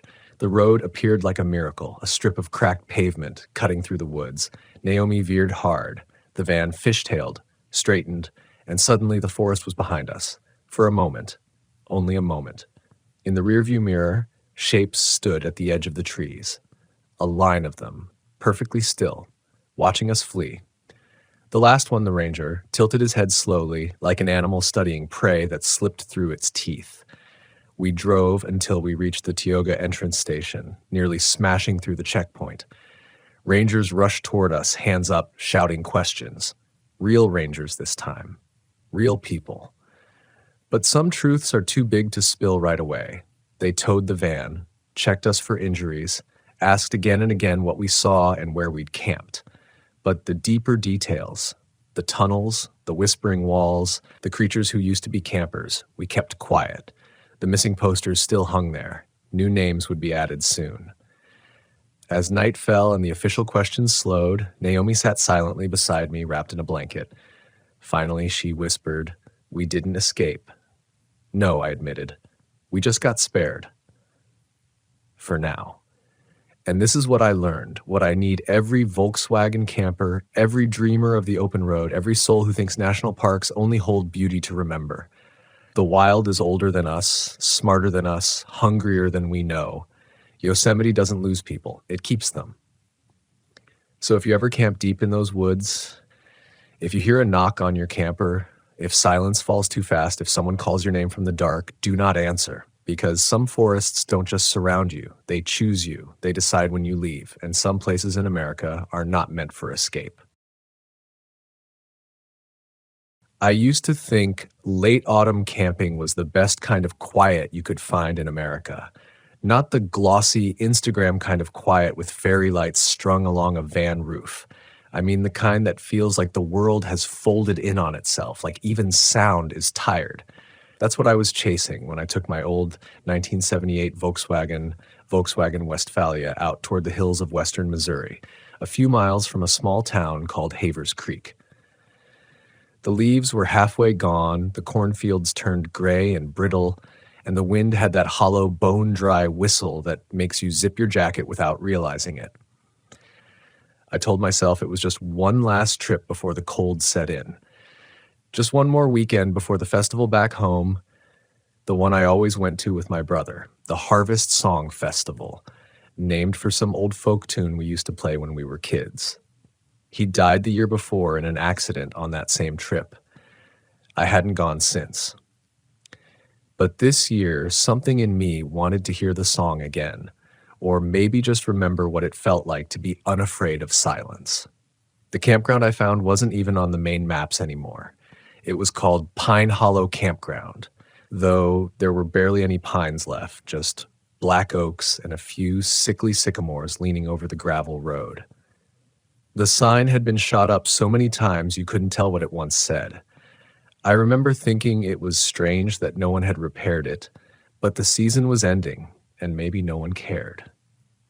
I parked the van near the edge of a narrow pond, dark water littered with leaves. The air smelled of wet wood and something faintly metallic like rust or old blood. I shook it off. Campgrounds always smelled strange in the fall. There were only two other campers, an old silver Airstream near the entrance and what looked like a white cargo van parked deeper in the woods. Both were still. The caretaker, an old man with a bent back and a voice that sounded like paper tearing, came out from a shack near the sign-in board. He took my $20 without looking at me much. When I told him I'd be staying 2 nights, he just nodded, then said something that caught me off guard. "You'll want to park closer to the road tonight. Sound carries different out here after dark." I asked what he meant, but he just waved it off, said it was the wind coming off the corn. He gave a half smile, but his eyes didn't. That first night, I made a small fire beside the van and cooked a can of chili on my camp stove. I remember how loud the can opener sounded. It was the kind of place where small noises stuck to you. I kept glancing toward the tree line. The forest wasn't dense, but it was deep, dark between the trunks in a way that didn't make sense with the moon as bright as it was. I just sat down with my food when I heard it for the first time, a kind of humming, faint, tuneless, drifting from somewhere across the pond. It wasn't mechanical, not an engine or generator. It was human. At least, it sounded that way. I turned off my camp light and listened. The humming was slow, deliberate, like someone remembering a melody they hadn't sung in years. Then it changed, stretched, almost like a long exhale, and then silence again. I called out, "Hello?" but my voice came out smaller than I intended. The sound died before it reached the water. I told myself it was just someone in the other van. People hum all the time. It's nothing. Still, when I climbed into my Volkswagen that night, I locked the doors. Inside, the van felt like its own little world. The smell of old vinyl, the ticking of the cooling engine, the way the curtains trembled with each gust. I could still hear the wind in the leaves, but underneath it, faintly, came that same low hum. I told myself it was in my head. Sleep didn't come easily. Every time I started to drift, I thought I heard a new sound. The creak of metal, the faintest whisper, like fabric brushing against the van. Once, around 2 a.m., I swore I heard someone walking outside. I froze, eyes open, staring at the roof. The steps were slow, uneven, crunching on gravel. They stopped near the driver's side. I could see the shadow of something against the window curtain, a shape, motionless. I didn't move. I barely breathed. I waited for the sound of knocking or maybe the handle trying to turn, but nothing came. Just that stillness, long enough for my body to start shaking from the adrenaline. Then, just as slowly as they'd come, the footsteps drifted away. I must have fallen asleep sometime before dawn, because when I opened my eyes, the light had changed. A pale fog sat over the pond, and everything looked coated in frost. The old caretaker was gone when I went to check out the sign-in board, but there were fresh boot prints in the dirt near my van. Not mine. These were smaller, lighter, like a child's. They stopped near the sliding door, then turned back toward the pond. I told myself it was just from the caretaker's grandkid or something. But when I walked to the water's edge, I saw something else. In the shallow mud where the prints ended, there was a single old coin half buried, rusted and green with age. A wheat penny. 1944. I pocketed it without thinking. Later that day, around dusk, a woman in her 40s came out from the white cargo van down the road. She waved and asked if I'd heard anything strange the night before. I hesitated, but told her yes. A humming sound. She frowned. Yeah, she said. It's been doing that every night since Wednesday. She told me she was traveling with her husband, collecting field recordings for a podcast about rural folklore. They'd been camping there because they'd heard stories about something called the Harvest Song, an old local melody that supposedly only played when the harvest moon fell near the end of October. She said the legend went like this.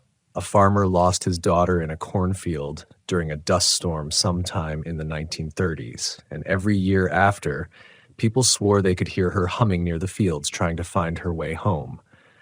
I laughed nervously. So you think that's what we're hearing? She shrugged. I don't know what we're hearing, but it's always the same tone. Low, slow, and then it stops. That's what's weird. It doesn't fade out. It just ends. That night, I couldn't bring myself to light a fire. I sat inside the Volkswagen with the curtains drawn, writing in my journal by flashlight. Around midnight, it started again, faint, distant, but unmistakable. The same melody. I recorded it on my phone this time, but halfway through, something changed. Another sound layered beneath it, not a hum, but a whisper, a word I couldn't make out, then 2 words, then 3. I pressed the phone closer to the glass. The voice was coming from near the water. When I stepped outside, the cold hit me like a slap. I pointed my flashlight toward the pond and froze. There, just beyond the edge of the reflection, stood a figure, small, still, like a child, and the humming stopped. I remember the way my breath caught in my throat that moment, how my instincts told me to run, but my body stayed locked in place. The beam of my flashlight wavered slightly, cutting through the mist. The figure didn't move, not even when the light passed over its face, or what should have been its face.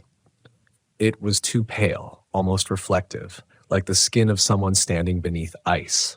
And then, as if realizing it was being watched, the figure turned away and stepped soundlessly into the fog. I should have gone back inside. Every rational part of me screamed that I should. But curiosity, or maybe something else, something that felt like obligation, pushed me forward. I walked to the edge of the pond, the mud cold beneath my boots. The mist curled around me in ribbons, muffling every sound except the faint drip of water. I listened for footsteps, breathing, anything, but all I could hear was that slow ripple of the pond. Then from across the water came the faintest echo of a tune. Not humming this time, whistling. The same melody, but cracked and uneven, like someone struggling to remember it. My stomach clenched. It wasn't the same tone as before. It was closer. I backed up, one hand still holding the flashlight, the other gripping my phone like it was something sacred. The light swept across the trees, and that's when I saw it. On one of the trunks, something had been carved. 3 simple letters, HS. The bark around it was dark and fresh, as if it had been cut not long ago. Back in the van, I locked every door twice and sat with my back against the kitchen cabinet, knees pulled to my chest. The engine ticked in the silence, and the sound of the wind began to shift. It had a rhythm now, faint but steady, like breathing. I kept thinking about what the old man had said earlier. Sound carries different out here after dark. He'd said it like a warning, not a fact. Around 3 a.m., the Volkswagen began to move. Just slightly, a soft creak like weight shifting.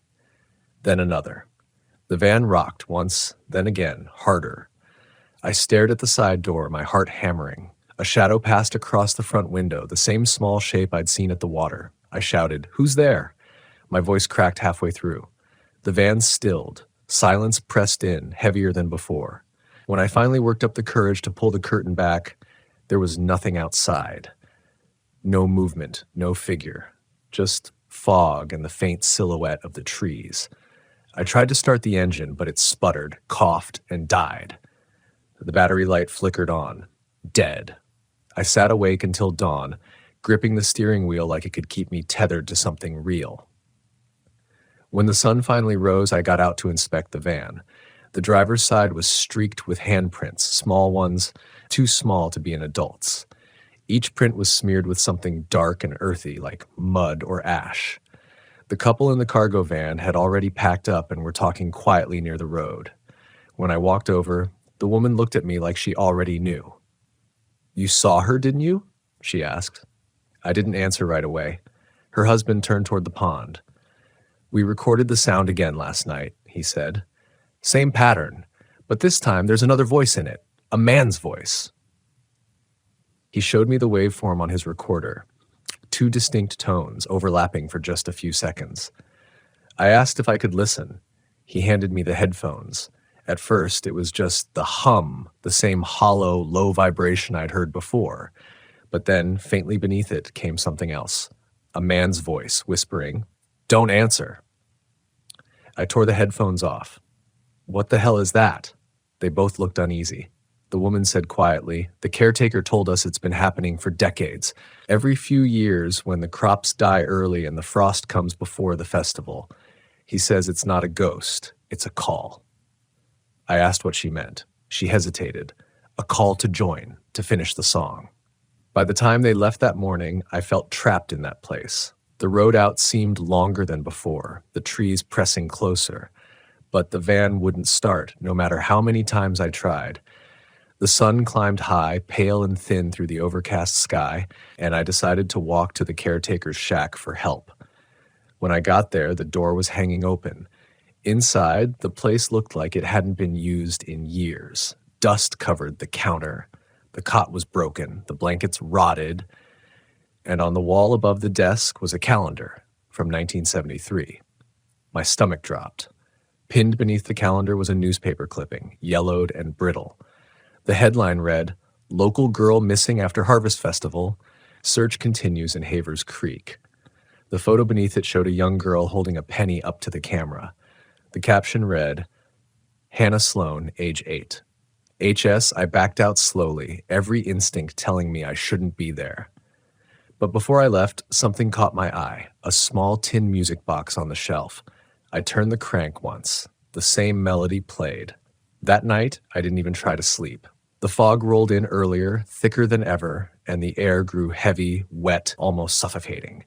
The pond was invisible beyond a few feet. I sat in the driver's seat, flashlight off, waiting for morning. But the sound came again.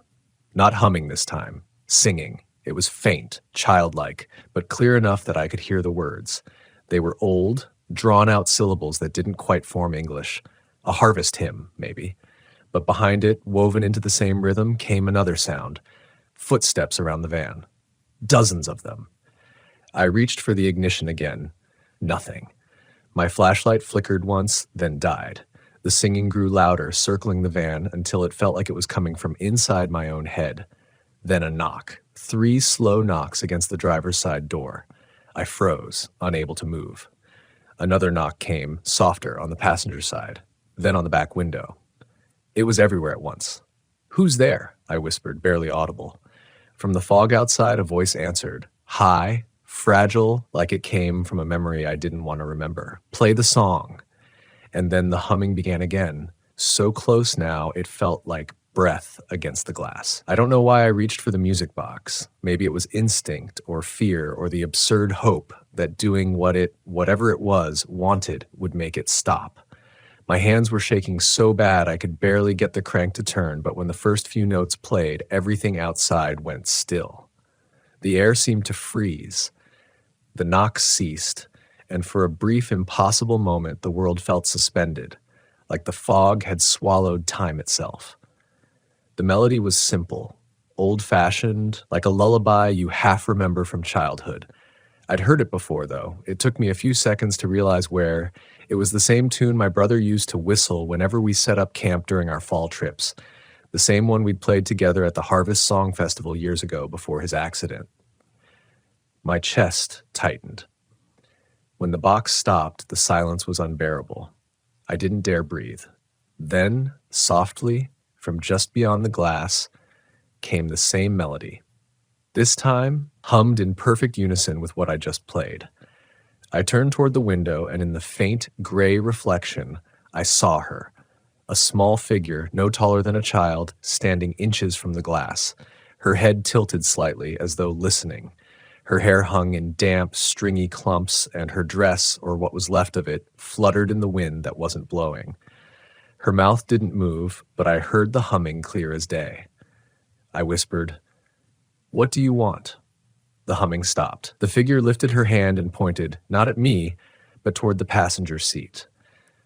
Toward the old coin I'd left there earlier, the 1944 wheat penny. When I reached for it, the glass fogged over completely, as if something had exhaled from outside. And written in that condensation in uneven lines were 3 words, "Finish the song." My breath caught. The letters faded almost instantly, but their shape lingered in my mind, carved there like the initials on that tree. I sat there, holding the coin, the air around me suddenly feeling thick, charged. Then came the smell, sharp, metallic, suffocating. It was the same scent I'd noticed that first evening, only stronger, like rust and rot had been churned together into the air. My eyes watered. When I looked back at the pond, the fog had cleared just enough to reveal something new. The water was rippling, as though something had just sunk beneath it. But there was no sound, not a splash, not even a ripple's echo. That was when I saw the others. Shapes, faint but undeniable, standing in the shallows. Not moving, some tall, some short, dozens of them, silhouettes barely visible through the haze. They weren't reflections, they were facing me. Every hair on my body stood up. I reached for the ignition again, turned the key, and this time the van roared to life. I didn't hesitate. I slammed it into gear and tore down the gravel road, mud and leaves spitting behind me. My headlights cut through the fog like blades, but it felt like the road was folding in on itself, looping, never ending. The trees on either side blurred together, their limbs arching overhead until it looked like I was driving through a tunnel of bones. I kept driving. I don't remember how long, minutes, hours, maybe the entire night. But when I finally burst out of the fog, the road opened up into a wide, empty cornfield. The stalks were dead and brittle, the color of bone. I stopped in the middle of the dirt road and killed the engine. The silence was total. Then I heard it, not from behind, not from ahead, but from beneath the ground. A deep vibration, rhythmic, steady. It was the same tune again, now faint and subterranean, like the earth itself was singing. I got out, heart hammering, and walked toward the edge of the field. The cold wind carried whispers through the corn, voices so faint I couldn't tell if they were real or not. And then I saw her again, standing among the stalks, half hidden, watching me. Only this time she wasn't alone. There were others, a crowd of them, all facing me, unmoving. Their clothes were torn, colorless, their outlines fading into the pale horizon. And in the faint dawn light, I saw what they held. Small coins glinting between their fingers. Each of them lifted their hand in unison, like an offering. The little girl stepped forward. Her lips moved this time, and though the wind drowned out most of it, I caught one phrase. "Sing with us." I stumbled back, shaking my head. "No," I whispered. Her eyes darkened, hollow like deep wells. The humming started again, louder, vibrating through the air until the van's windows rattled. The sound wasn't coming from their mouths anymore. It was coming from the ground itself. The corn began to sway, though there was no wind, each stalk bending toward the pond's direction. That's when I realized something I hadn't noticed before. Every sound in that valley moved one way. The wind, the voices, even the echoes, all carried toward that water. And maybe that's what the caretaker meant about sound carrying different here. I turned, sprinted back to the van, and slammed the door shut just as the first handful of dirt hit the windshield. I didn't know where it came from, maybe from the cornfield itself.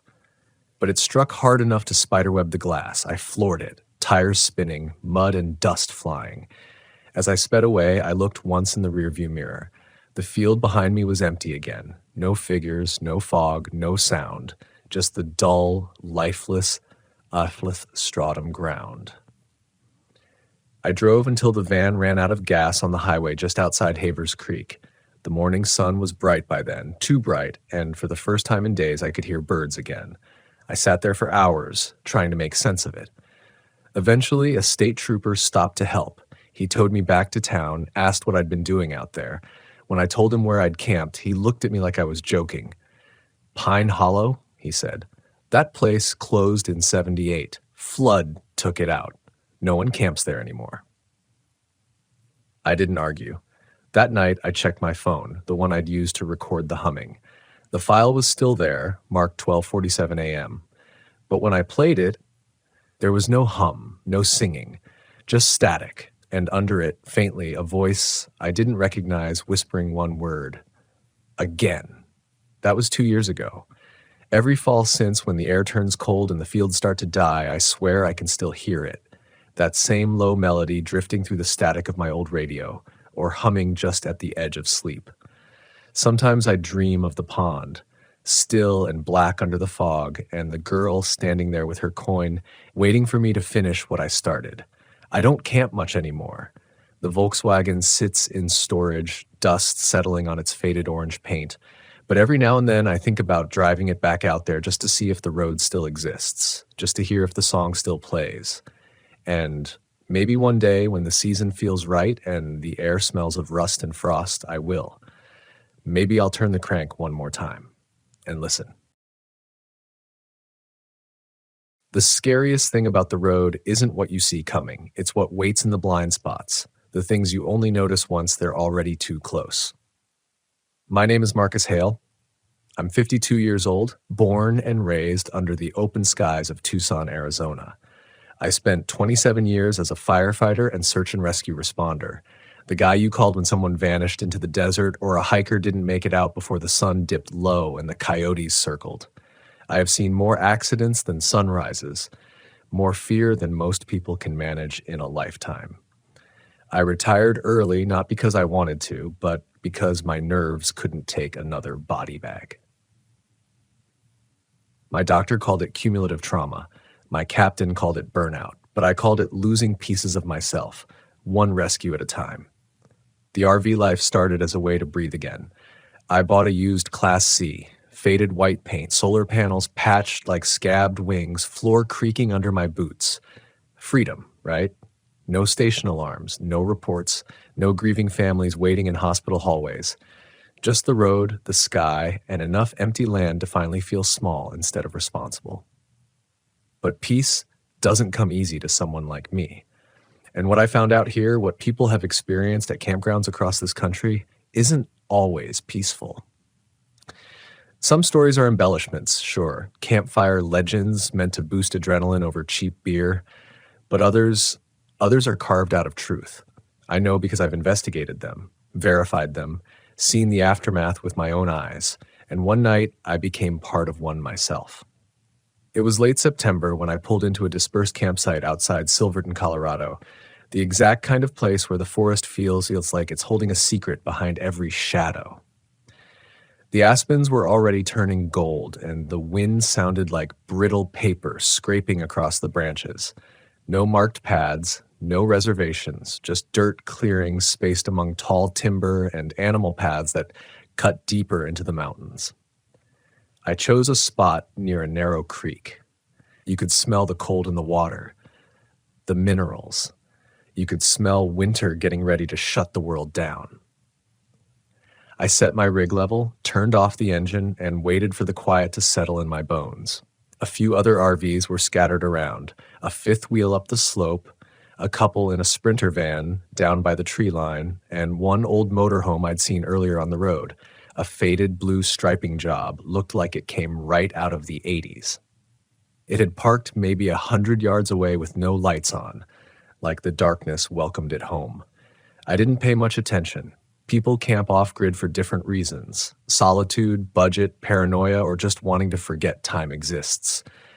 My trouble started around 11 p.m. I was sitting at my dinette with a cup of instant coffee that tasted like burnt rubber, writing down old call logs in a journal. My therapist said I needed to document memories, to release them.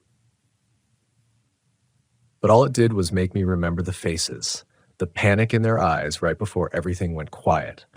I closed the notebook and stared out my tiny RV window.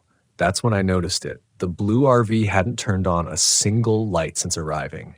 No lantern glow, no porch light, No flicker of life inside. Completely black, completely still. I tried to tell myself it was nothing. Maybe the owner was sleeping, or out stargazing, or conserving batteries. You don't assume the worst until you've been trained to assume the worst. And I had spent decades doing exactly that. Then came the first sound. Not a knock, not a branch hitting the roof, not an animal brushing against the siding. A voice. Thin, strained, like someone trying to call for help through a mouthful of water. It wasn't a language I recognized, but the desperation was universal. A kind of muffled moaning that made the hair on my arms rise up and my instincts snap awake. I froze, listening. It came again, and now it sounded like two voices overlapping, arguing or pleading, but too hushed and distorted to separate. Training kicked in, whether I wanted it to or not. I grabbed my flashlight, zipped up my jacket, and stepped outside. The cold bit through the fabric, hard and immediate. The stars were brutal in their brightness, spilling silver across the valley like shards of broken glass. My boots crunched on frost-stiffened grass as I walked toward the blue motorhome. With each step, that quiet unease thickened into tension. Something was wrong. Something was off in the way the sound warped. Too consistent to be an animal, too unsteady to be human confidence. I scanned the campsite. The other rigs silent, their occupants asleep or pretending to be. I reached the motorhome's front door and knocked gently. "Hello? You okay in there?" My voice fogged in the cold. The voices stopped instantly. Silence so complete it felt like a vacuum, like sound itself had been sucked out of the forest. Even the wind stalled, as if nature didn't want to disturb whatever was inside. I waited, heart ticking slower, then faster. I knocked again, louder. "Hey, if someone needs help, you need to talk to me. I can get you a medic. You hurt?" Still nothing. I moved the flashlight to peek into a side window. The glass reflected only white glare, no curtains, no movement. I tried shifting angles and finally caught a partial view. The interior was stripped bare. No furniture, no bedding, nothing but an empty shell. Then where had the voices come from? A pulse of suspicion shivered down my spine. Every rescue I'd ever been on taught me this. Silence after a cry for help isn't good. It's either unconsciousness or a trap. I stepped back to assess, scanning the perimeter of the RV. Fresh tire tracks led straight here from the road. They hadn't been softened by dew or frost, meaning the arrival was recent, likely right before I parked. The ground around showed a scattering of footprints in irregular patterns, some deep, some shallow, like someone pacing in panic. I lifted the flashlight to follow the footprints around the rear. The beam caught a figure standing 5 feet away. A woman. Her skin was pale beneath moonlight, eyes wide like she hadn't blinked in hours. She wore a flannel shirt buttoned wrong, as if she dressed while shaking. Her bare feet were sunk into the cold mud, toes gripping like she were bracing herself to run. I didn't hear her approach. She was just suddenly there. My breath hitched. "Ma'am, you with this RV?" Her head twitched slightly, like the question confused her. "I heard voices," I continued, lowering my tone. "If there's someone injured, I can help." "Are you hurt?" She opened her mouth, but no sound came out. Her lips moved as if forming words she'd forgotten how to say. The fear in her eyes wasn't directed at me. It was angled past my shoulder, toward the dark forest behind us. That's when dread slithered into my chest and squeezed. I turned. The trees swallowed the beam of my flashlight. The weight of the woods felt alive, a presence pressing closer, curious or hungry or both. Somewhere far back, a twig snapped, deliberate, heavy. Panic is a dangerous thing in the wilderness. It makes you run blind, fall, freeze, die. I swallowed hard, kept my voice steady. "Let's get you into some light," I said to the woman. "I've got heat in my rig. We can call for help." For a split second, she seemed to consider the offer, a flicker of humanity fighting its way to the surface. Then she whispered something. Barely audible. It followed us. My blood turned to ice. Followed? I didn't ask what she meant. My mind filled the possibilities. Stalker, wild animal, something worse. I gestured for her to move with me, slowly, carefully. She lifted one foot, and the mud made a soft suction sound as it let go. Then, from the forest, That same voice I'd heard earlier, only now it was clear, and it was calling my name. Marcus. The air collapsed around me, crushing, impossible. I had never told that woman my name. No one here knew me. Yet something in those trees whispered it like a secret I'd buried years ago. I grabbed her arm, she didn't resist, and we hurried back toward my RV. Every footstep felt like trespass on sacred, forbidden ground. My pulse thundered so loud I couldn't hear anything else. The darkness pressed closer, licking at the edges of our path. We reached my door and I shoved her inside first. But before I could follow, I made one terrible mistake. I looked back, and in the space between the trees, a shape leaned into sight. Tall, too tall, joints bending wrong, like someone learning how to wear a human suit. The moon caught its outline, but not its face. It stood perfectly still, except for its head, which cocked sideways, exactly like mine did when I was trying to decide if something was dangerous. The moment stretched, a single breath stretched into a scream inside my skull. Then everything in me said, "Run." I slammed the door, locked it, and killed all lights. The woman collapsed into the passenger seat, shaking violently. The RV felt too small, too exposed, too weak to protect us from whatever waited outside. My instincts screamed that if I moved, if I breathed too loudly, if I even thought of opening a curtain, that thing would know. And it would come closer. The silence after terror is the worst part. That suspended heartbeat where nothing moves, nothing speaks, and everything waits. Inside my RV, the air thickened until oxygen felt like syrup in my lungs. The woman, she hadn't told me her name, hugged herself in the passenger seat, rocking slightly. Her lips trembled as though the cold was still on her skin. Or maybe it was fear, the kind that doesn't warm up even when you're safe. If safe was even still an option. I kept my back pressed against the door, staring into the dark interior, waiting for any sound from outside. Every nerve in my body was wired to alert, my hands shaking, my heartbeat rattling like an engine misfire. That voice in the woods, the thing that knew my name, it wasn't possible. It couldn't be possible. But I'd learned something in the field. Impossible things happen all the time. They're only called impossible because we don't have the right story to explain them yet. The woman finally spoke, a thin thread of sound. It learned our voices first. I forced my breathing to slow. "What do you mean?" She stared at the floor. "It stays back at first, mimics what you say, tries to get you to answer." Her eyes flicked upward, pupils blown wide. Then it gets closer. I wanted to understand, to get a full assessment of the threat. But every instinct told me that more questions meant more panic. "Is there anyone else out there?" My voice stayed low, controlled. Her jaw worked, like her mind was sprinting ahead of her ability to speak. "My husband," she whispered. He went out earlier. It called me using his voice, told me to help him, but it wasn't him." She lifted her head fully now, trembling eyes locking onto mine. It sounded right, but the words were wrong. Like it didn't understand what they meant. A cold weight dragged down inside my chest. Search and rescue trains you to recognize voices, the difference between fear, injury, or resignation. This thing's voice, the one that had said my name, it had sounded like someone trying on speech for the first time. Too careful, too curious. "What's your name?" I asked gently. "Rachel." I nodded. "Rachel, I'm not letting whatever's out there get in here. We're going to stay calm. Understand?" I said the words the same way I'd said them to accident victims, cliffside survivors. A voice built like a safety rope. She nodded back, swallowing hard. The RV shifted suddenly, a subtle tilt, then a soft creak. Rachel's breath hitched. I held up a hand, signaling her to stay quiet. For a moment, nothing. Then a faint scrape along the rear bumper. Not a branch, not a raccoon. Metal and fingernails. I reached slowly under the bench seat where I kept a hatchet. It wasn't much, but it was enough to make me feel like I hadn't surrendered. My grip tightened around the handle, the wood warm from the RV's stale heat.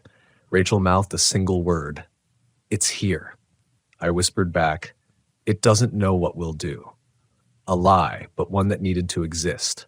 A weight pressed against the back wall. Another creak, deeper this time. Then a sound like inhaling through damp earth, long, wet, drawn-out curiosity. The thing moved along the side, slow but purposeful. It brushed the waterline, then the storage compartment, testing every seam, every vulnerability. The RV, my sanctuary, suddenly felt like a coffin on wheels. A gentle knock came from the passenger side window. 4 taps, rhythmic, icy. Rachel's eyes filled with tears. "That's how he knocks," she choked, barely audible. "My husband, when he wants me to unlock the door." I leaned closer, voice firm. "That isn't him. Not anymore." Tap, tap, tap, tap. It was learning patterns, behaviors, intimacy. I needed control back, even a fraction of it, or we were going to lose our minds before sunrise. I crawled up into the driver's seat, slow as shifting sand, and turned the key in the ignition. The old Ford engine coughed to life with a rattling groan. For a painful moment, everything was normal. Dashboard lights blinking awake, the heater fan buzzing. But then Rachel made a strangled noise, pointing toward the windshield. There, in the wash of headlights cutting across the clearing, the thing stood halfway between my RV and the abandoned blue motorhome. It was too still, too tall, shoulders hunched like it was trying to sift through its stolen body for the right posture. And as we stared, it took one step forward. The leg bent wrong at first, backward, before it corrected itself unnaturally. It was learning, adjusting, studying us as much as we were studying it. "Go," Rachel whispered. "Please, go now." I slammed the shifter into drive, tires spinning loose in the frosted dirt before catching traction. The RV lurched forward, engine roaring its resistance to cold and fear. Headlights cut across the creature again, and its face finally tilted enough for me to see there was no face. Just skin stretched like wet paper over where features should be. My foot found the accelerator and didn't show mercy. We barreled down the rough track toward the forest road, the RV bouncing hard enough to rattle dishes in the cabinets. Mirrors shook. Rachel braced herself, sobbing quietly. Branches whipped the sides like angry hands trying to hold us back. As we hit the main forest road, my adrenaline spiked even higher, a new threat greeting us like a fresh hell. The blue RV was parked directly across the road, blocking our escape. It hadn't been there a minute ago. A trap. It had planned this, or whatever control it had. My brain ran through options. Reverse into the woods, risk rolling down the ravine, stay and wait for sunrise. No, that thing controlled the night. It knew the darkness. It owned it. I spun the wheel and aimed toward the shoulder, not caring if the RV's frame buckled on rocks or roots. Survival beat preservation. We jostled hard over uneven ground until we bounced back onto the gravel beyond the blockade. The blue RV didn't move, didn't react. But in my rearview mirror, I saw a tall shape break from the tree line, fast, faster than anything that size should move. It dropped to all fours at one point, sprinting like a starving animal. No, no, no. I pressed harder on the gas pedal, the engine screaming. My eyes flicked forward. Headlights carving a path through fog that hadn't been there minutes ago. It poured into the road like breath exhaled from the forest itself. Visibility shrank to a tunnel. I kept driving, speed enough to outrun terror, not enough to flip us into oblivion. Rachel finally whispered, "Do you think it'll follow us to town?" I didn't answer at first, because I didn't know. Because I had seen things in my career that chased people long after rescue. Trauma wearing familiar voices, darkness borrowing the faces of those we loved. I forced steady confidence into my tone. We get far enough, find people, find phones, find light, it'll break off. Whether I was reassuring her or myself, that was unclear. A few more miles and the forest thinned. The night didn't feel as heavy here, the stars more distant, the silence more ordinary, but my hands wouldn't stop shaking. When we finally rolled into Silverton proper, I pulled into the first gas station with bright lights and security cameras. I killed the engine. The RV ticked and hissed, heat dispersing into the cool mountain air. Rachel stared out the window, waiting for movement in the shadows. Nothing. No shape. No voice calling my name. But fear doesn't vanish with distance. It hides. It waits to be noticed again. I leaned back in my seat, trying to swallow the taste of dread lodged in my throat. The reality settled. This wasn't a campfire tale. This wasn't an exaggerated encounter. This was real. And I had witnessed only the first chapter, because something out there wasn't just hunting prey, it was learning us. The gas station lights created a world that felt safe, a manufactured bubble where the dark couldn't reach us. But safety is a story we tell ourselves when we desperately need the lie. Something about this night told me that whatever we'd escaped had not been left behind. Fear like that doesn't loosen its grip out of kindness. I stepped outside the RV, stretching my legs, pretending calm. The air smelled like diesel and old coffee, real smells, familiar ones. Rachel stayed inside, knees pulled tight to her chest. I didn't push her to come out. She was clinging to something fragile, and I knew better than to snap it. I walked into the station, half expecting to find it empty. Instead, a bored teenager in a puffy vest stood behind the counter scrolling on his phone. The bell over the door chimed, and he barely looked up. "You guys break down or something?" he asked, monotone. "Something like that," I said. He shrugged, uninterested. "Bathrooms need a key. Pump 4's out of service. Coffee's free if you promise not to sue." The normalcy was jarring. I almost laughed, but the image of that featureless face in the trees wiped the humor from my mouth instantly. I asked about the sheriff's office. The kid directed me 3 blocks over, just off Green Street. Before leaving, I grabbed 2 waters and a bag of pretzels. Paid cash. The teenager finally looked at me, really looked, when he noticed my shaking hands. "You okay, man?" he muttered. I told him I was tired.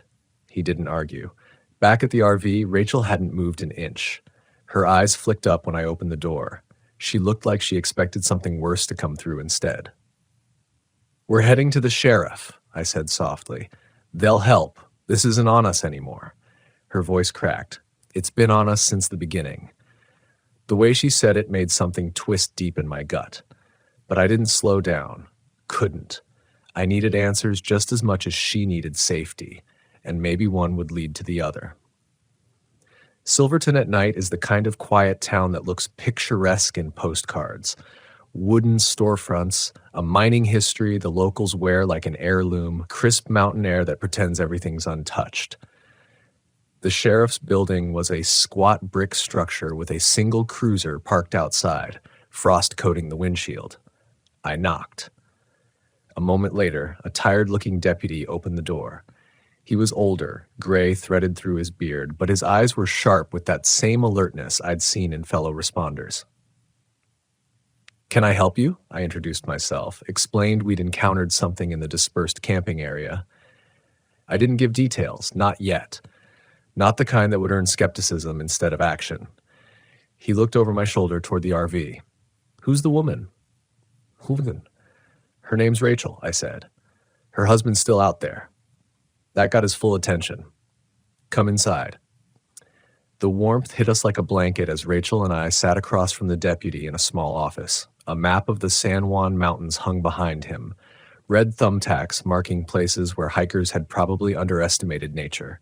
He started questioning, direct, structured. I answered cleanly.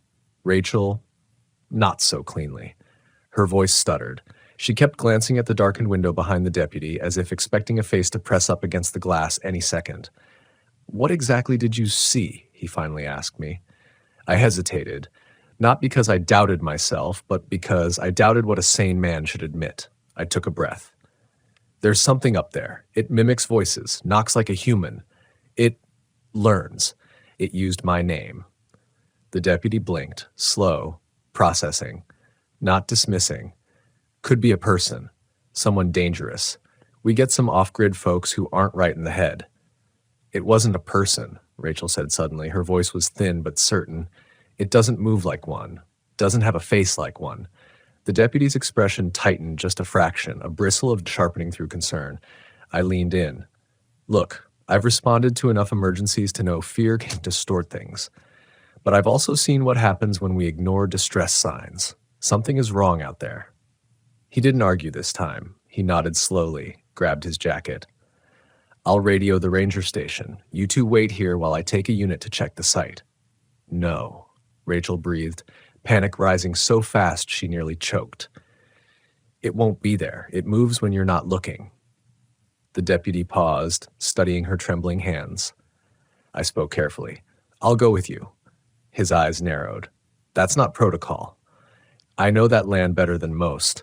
I know how to search in the dark. And if her husband is alive, Rachel's voice broke. He is. He has to be. The deputy sighed, a man balancing training with instinct. You stay behind, he told Rachel gently. If he's out there, we'll find him. She looked at me. Don't let it use his voice, please. I won't, I promised. But even promises felt inadequate now. We left her in a small waiting room with a blanket and a deputy from the night shift watching over her. My boots echoed in the hallway as I followed the lead deputy outside. The cruiser headlights cut across the snowy ground, revealing the early fingers of winter spreading into town. We'll start where you were camped, he said. See if we catch tracks, or... He didn't finish. Didn't want to commit to what or might be. As we drove, the mountains swallowed us again. The trees crept close, tall and watchful. My throat tightened the deeper we went, like the forest remembered me. The deputy slowed as we approached the site. The blue RV was gone. Not moved. Not hidden. Gone. Fresh tire ruts in the frost were the only proof it ever existed. We stepped out. Cold slammed against us. The deputy shined his flashlight across the clearing, across the imprint where my RV had sat. Then something caught his beam. A streak of dark red in the dirt, leading into the trees. Blood. My jaw locked. The deputy followed the trail with his light, the beam trembling slightly despite his effort to hold steady. The line disappeared into dense branches and shadow. He drew his weapon. Sir, he said quietly, I'm calling this in. We need backup. But before he could reach his radio, a sound drifted from the darkness. A voice. Thin, wet, strained. Rach, help. The deputy's grip tightened on his gun. He shot me a look. Is that... I shook my head. That's not him. But my voice was barely breath, because the voice that followed was mine. Marcus. Not shouted. Whispered lovingly, like a friend inviting me home. Every muscle in my body seized. The forest breathed ice straight into my veins. The deputy took a cautious step back. That's some kind of trick, he hissed. It's not human, I whispered. Branches cracked behind us. Whatever had been hiding its presence all this time was done waiting. The deputy raised his gun toward the sound. Too slow. A long, pale limb shot from the darkness and hit him in the chest, that sickening thud of bone meeting soft organs. He flew backward, skidding across the frost. I barely had time to move before another limb swept the ground near my feet. A strike, deliberate and precise. I grabbed the deputy by the collar, dragging him up.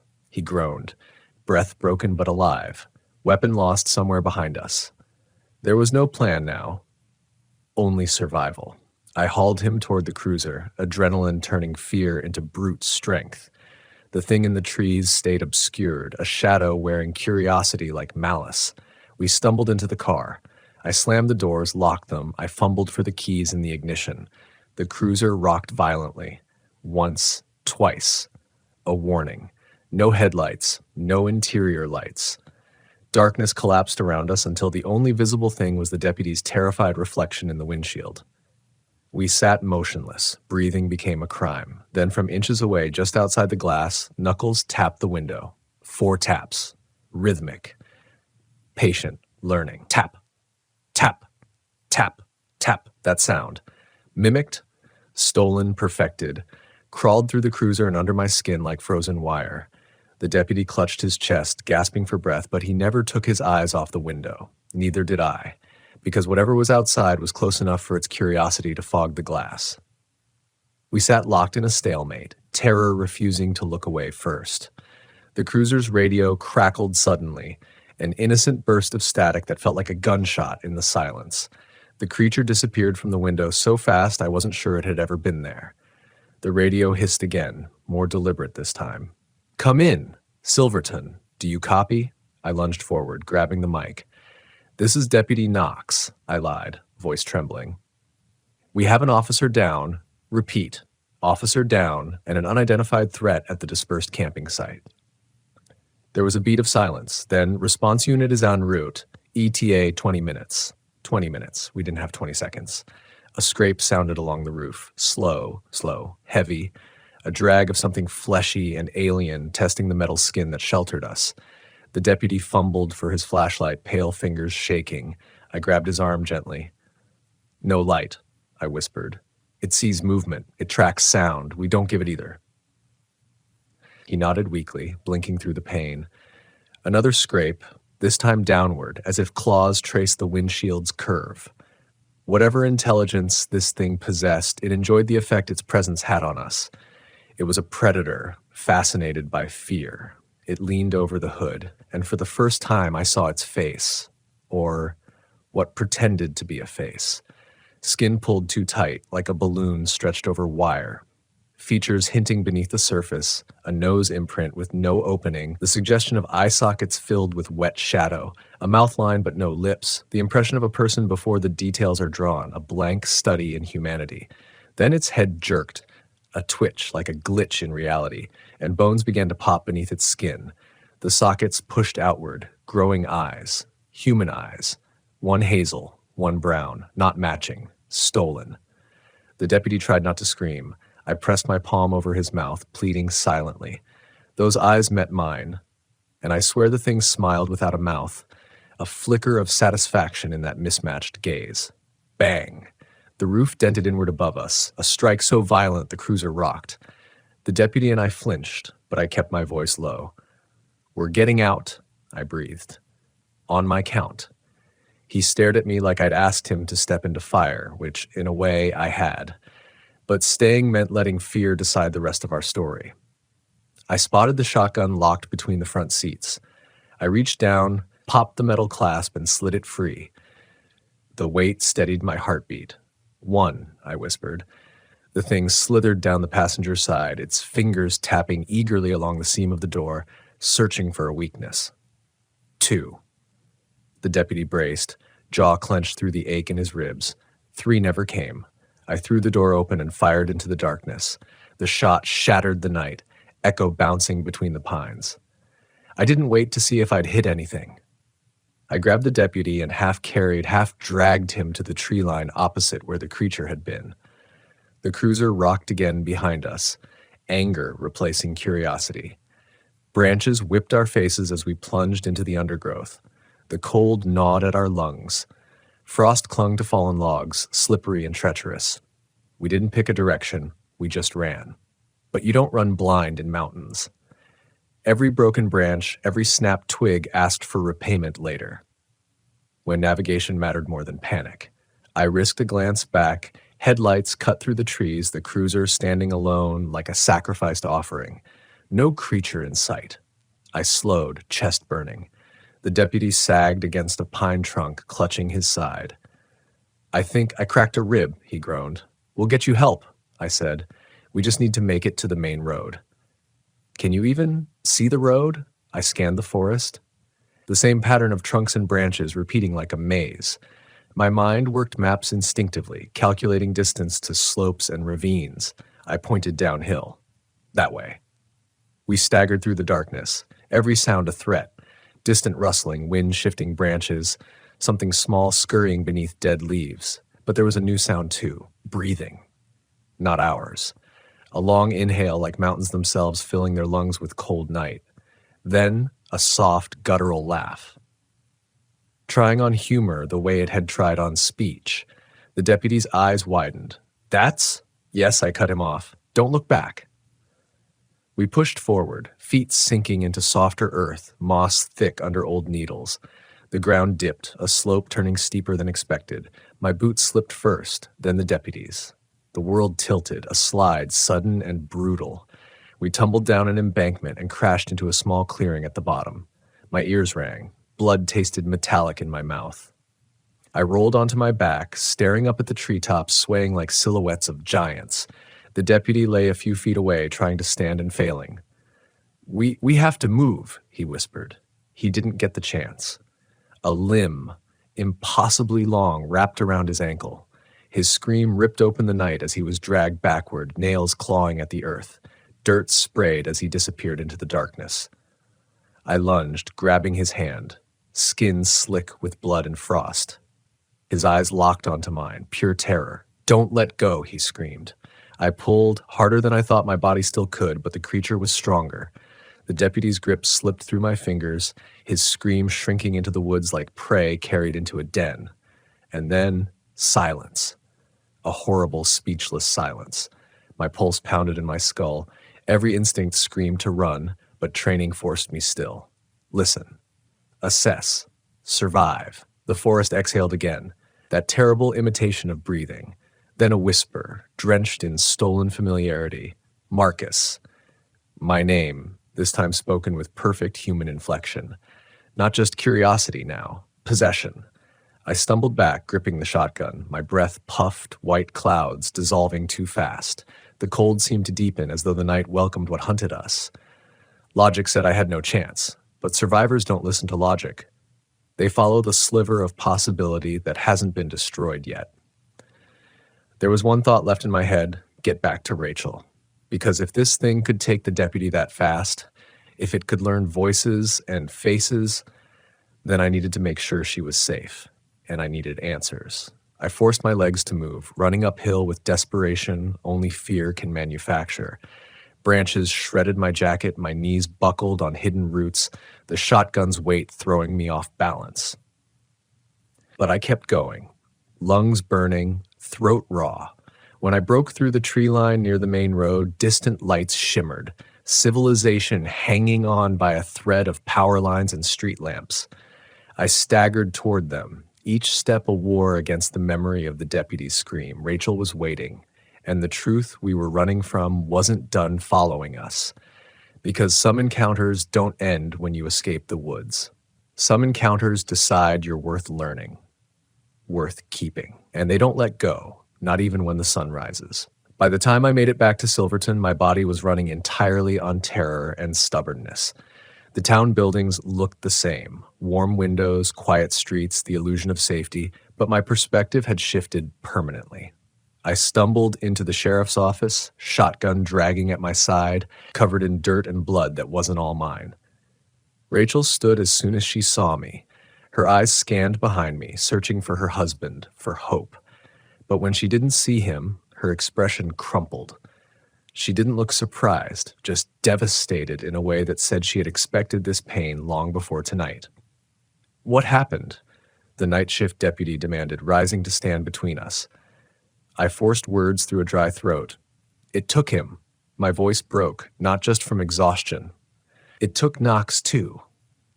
The deputy's eyes hardened. He grabbed the radio on his shoulder and started calling for immediate reinforcement. State units, park rangers, anyone in range. But I already knew the truth. More bodies would just mean more voices for that thing to borrow. Rachel moved closer, her voice trembling. Did it say anything?" I met her stare. "It talked like it owns my name now." She covered her mouth, a sob caged behind her teeth. The deputy gestured to a bench. "You both need to stay here until backup arrives. We'll take care of this. Take care of this." As if bullets and badges could contain something that swapped faces like masks and learned speech like a child with a new toy.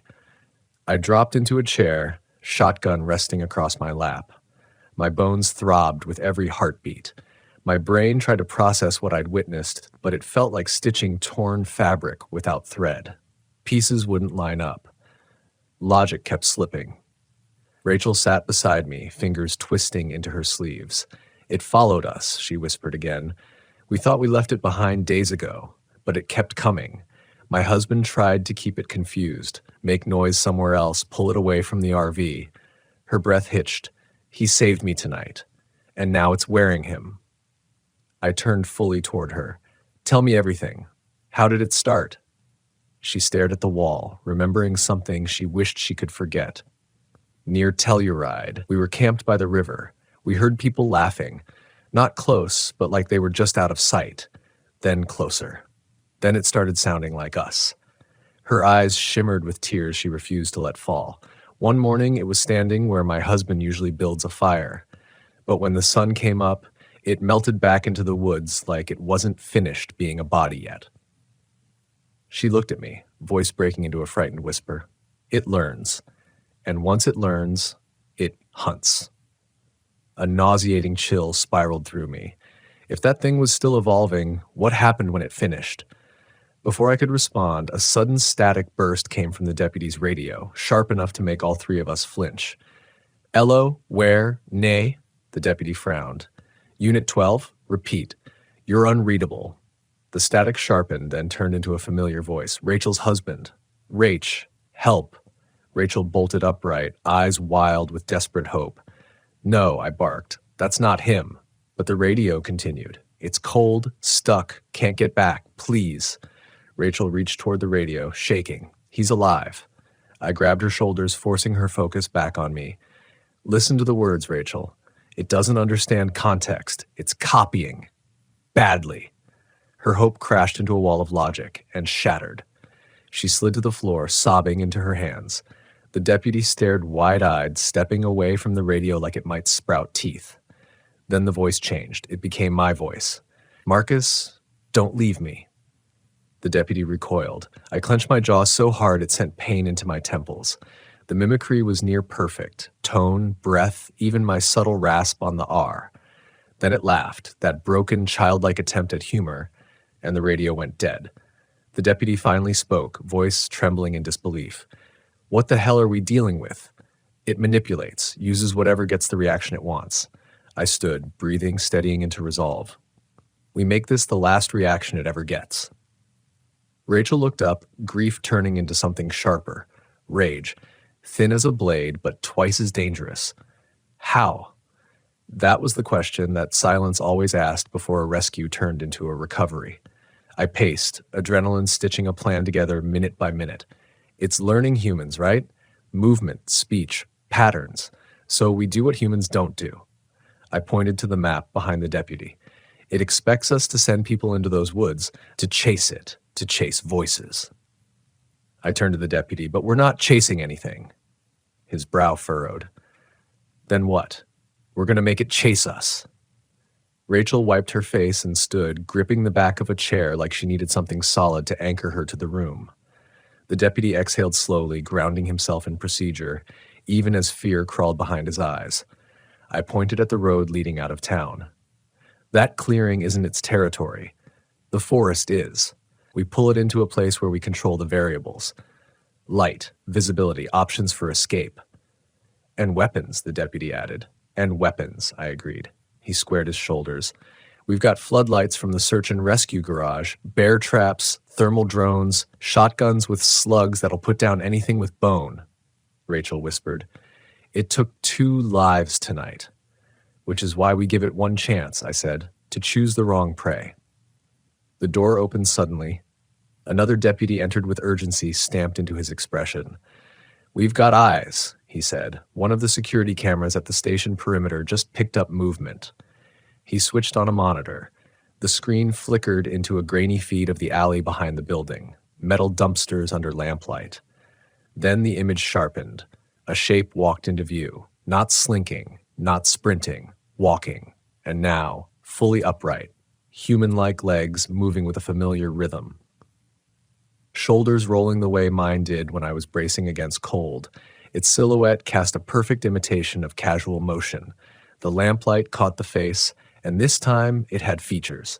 A nose, a mouth, lips too wide, teeth too many, and the eyes, one hazel, one brown, both staring dead into the camera. One of the deputies cursed under his breath. I stepped closer to the screen, and the thing tilted its head, mimicking me perfectly. Then it raised one long finger and tapped the camera lens. 4 times. Tap, tap, tap, tap. I felt the air leave my lungs. Rachel backed away, trembling. "It's not waiting in the woods," I whispered. The deputy swallowed. "It's here." Suddenly, lights across the station flickered. Just once, a warning.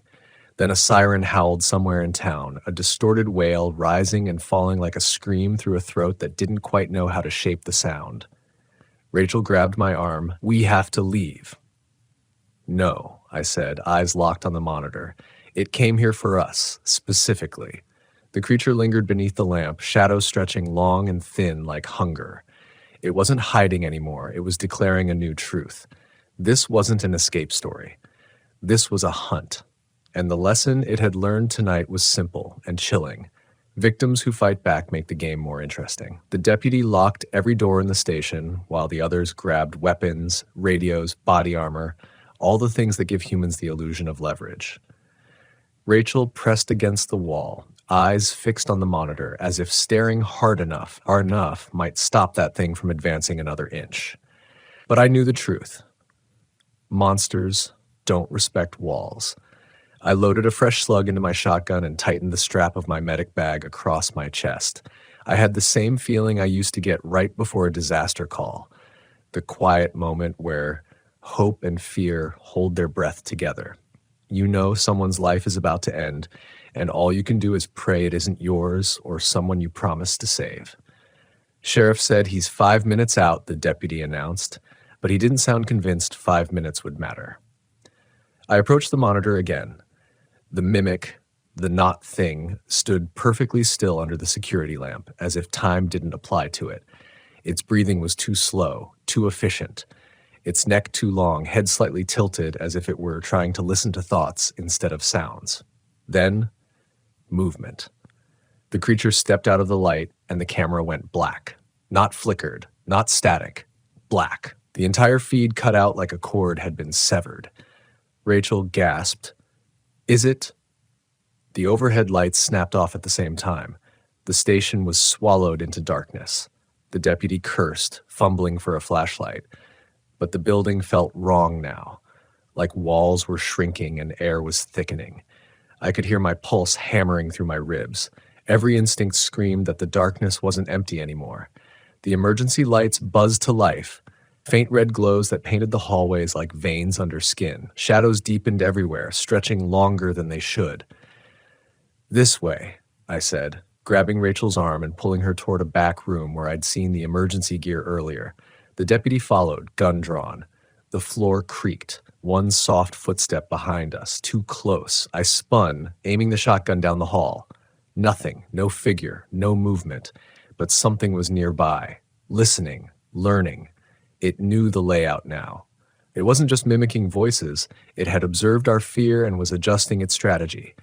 The deputy's radio crackled again, just static at first, then a voice. Help. Cold. Stuck. Rachel's knees weakened. She leaned into me, trembling. The voice shifted, deeper now. Marcus. Then it whispered like breath brushing the back of my ear. Turn around. I didn't. The deputy fired blindly into the darkness down the hall, the blast cutting through the silence like a scream. That ammo isn't infinite, I warned. He swallowed. I know. The emergency room door was ahead. I all but shoved Rachel inside as the deputy slammed the door and locked it. We flicked on a lantern, dim but enough to give shape to the world again. The room was cluttered. Med kits, blankets, old radios, a generator. I grabbed a flare gun from a shelf and 2 extra cartridges. The deputy steadied himself, breathing uneven. We need backup, he whispered. I shook my head. No, we need bait. Rachel stared at me like I'd said I wanted to sabotage the rescue. Bait? You think we should... What? Lure it closer. We can't fight what we can't track, I said calmly. But it wants to finish the hunt. It wants to see what we do when we have nowhere left to run. Rachel's voice cracked. My husband wanted the same thing, a final stand, and you saw what happened. I crouched in front of her. Your husband didn't know what it wanted, but I've been studying it. It reacts to noise, to attention, to challenge. I swallowed hard, and right now, I'm the challenge it wants the most. Her eyes widened with realization. Because you didn't run. Before I could answer, something scraped against the door. Slow, deliberate, claws testing metal. The deputy raised his weapon. It's here. No, it wasn't, not fully. It was experimenting, probing weaknesses, figuring out how this kind of prey behaves when cornered. I whispered, if it breaches, we blind it. Emergency flares, these things don't grow up around fire. The deputy nodded. Then suddenly, the scraping stopped. Silence swallowed the room. The overhead red lights blinked once, twice, and a single voice came from the other side of the door. Rachel's husband's voice, swollen with static and wrongness. Open it, honey. Rachel jolted like she'd been electrocuted. Tears streamed from her eyes as she shook her head violently. No, that's not him. She knows, the monster hissed, voice cracking into a guttural distortion. The handle jiggled, the lock groaned, then the door dented inward, one massive blow. The deputy backed up fast. Jesus! Jesus! Stay behind me, I ordered. Another hit, an even larger dent ballooned through the metal. I raised the flare gun, the hinges screeched, and the door ripped open. It wasn't fully human-looking anymore. The skin was stretched thin like wax over bone, limbs long and angled wrong. But the worst part, its face continued shifting, skin sliding like wet clay, trying to decide which identity was most terrifying. For a moment, it wore Knox's face, then Rachel's husband, then mine. "This is what you left behind," it rasped, speaking with three voices layered into one. I fired. The flare exploded against its chest, white-hot light flooding the room. The creature shrieked, a sound like trees breaking in a storm, and stumbled back in a burning flare of red fire. The deputy opened up with the shotgun, slugs tearing into its torso. It collapsed into the hallway, limbs flailing. "We go now!" I shouted. Rachel sprinted beside us as we ran out of the room. The monster writhed, but was already pushing itself up again, bones cracking into new shapes to support functions it didn't fully understand. We burst into the main hall and out the front door into the freezing mountain air. Fog was rolling down from the trees, too fast, like it was following the creature instead of nature. I shoved Rachel into the deputy's patrol truck. "Drive! Get her to the highway! Don't look back!" The deputy hesitated. "What about you?" I chambered another slug. "This thing wants me." He swallowed the urge to argue, nodded once, and slammed the door. Tires squealed across asphalt, the vehicle accelerating into the night. I turned back toward the station, shotgun up, breath fogging into the cold. The creature crawled out onto the steps, upright again, smoke rising from its blistered skin. Its eyes, one hazel and one brown, locked onto mine. It spoke in my voice again, perfectly this time. "You can't save anyone." I kept moving toward it, one step after another. "I don't need to save everyone," I murmured. "Just the ones still running." It smiled, too wide. The siren that was malfunctioning earlier started again, but now it imitated a scream of agony. The fog curled inward, swallowing light. The trees seemed to lean closer like they were listening. I aimed for its head. "This ends tonight." The creature crouched low, muscles gathering for a strike. We charged each other at the exact same moment. Conclusion and reflection. We collided with enough force to knock the breath out of the earth itself. The mimic's arms hit my shoulders like branches swinging in a hurricane. I barely kept the shotgun between us. Its fingers curled around the barrel and squeezed, metal groaning under pressure that no bones should generate. Its face hovered inches from mine, skin rippling as it chose a form at random. Knox's terrified eyes, Rachel's husband's pleading mouth, then back to my own face, twisted into some cruel mockery. It tried to speak, but that close, I could hear the truth beneath the voices. Wet, hungry, evolving. I shoved hard, twisting free. The shotgun clattered to the ground, but I didn't need it, not yet. I swung a fist and felt cartilage crunch like leaves under boots. Blood, black and thick, splashed onto my sleeve. The creature stumbled back, surprise flickering across features that weren't designed to reveal emotion. It lunged low, animal fast, claws where fingers should have ended. Pain tore across my ribs as it slammed into me again, knocking us both into the gravel. Its weight crushed me down, heavy as the nightmare it embodied. I reached for the flare gun, fingertips brushing it, when a voice tore through the night. "Marcus!" Headlights blazed through the fog. The deputy. He'd come back. The patrol truck barreled toward us, engine roaring, tires spitting broken earth. The creature turned, too slow. The impact was violent. A sickening thud. The mimic flew backward, flipping twice before slamming against the stone foundation of the station. Something deep inside it snapped, like a tree trunk splitting clean through. I scrambled to my feet as the deputy skidded to a halt. He threw the passenger door open. "Get in!" I shook my head. "If it gets back up, it'll follow." The deputy swallowed, fear and duty warring in his eyes. "So how do we end it?" I looked down. The flare gun lay beside the shotgun. I picked up both. "We burn the forest it thinks it owns." I loaded the final flare, breathing hard. It wasn't enough to kill it. but maybe enough to trap it somewhere it couldn't evolve further. Somewhere light kept swallowing shadows. The mimic twitched on the ground, bent limbs righting themselves, head rotating a full 90 degrees as it found me again. One last look, its face settled in the form of Nox. The expression he wore in those final seconds, confusion, fear, trust that I would save him. It hurt like hell. And that's why I pulled the trigger. The flare exploded against its chest, molten fire searing into its torso, igniting whatever made up its organs. It shrieked, the voice glitching between Nox and Rachel's husband and me, then into something primal, no longer trying to disguise the predator underneath. It ran blindly, a streak of burning shadow sprinting toward the tree line. The deputy raised his gun, but I grabbed his arm. Let it go. It vanished into the pines, flames flickering between trunks like a warning. It wasn't dead, just wounded, just learning. The night went still, too still. Breath returned to my lungs as reality staggered back into place. My body trembled, adrenaline burning off into nausea and grief.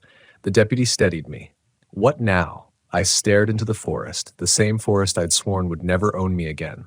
The fog was pulling back like some invisible force exhaled a long-held breath. Now, I said quietly, we tell the truth. Not to terrify, not to exaggerate, but to verify. I stayed in Silverton for 3 more days, long enough to make statements, to attend Knox's private family memorial, to see Rachel off with an escort out of the mountains. She hugged me tight before she left and whispered a promise to never again ignore danger dressed up as normalcy. I promised her the same. The sheriff tried to explain what happened using standard vocabulary: a wild animal, a likely bear attack, a distressed responder's misinterpretation under duress. I didn't blame him for lying. Sometimes truth is worse than fear, but I didn't lie. Not when officials filed their reports, not when rangers inspected the clearing, not when search teams came back shaking their heads.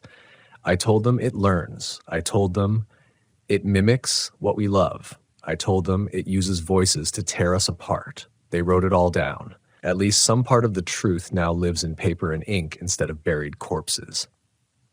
Back home, if you can call a constantly moving RV home, I lie awake most nights listening for familiar footsteps in unfamiliar places. I sleep with a flare gun within reach. I check the shape of every shadow before I turn my back.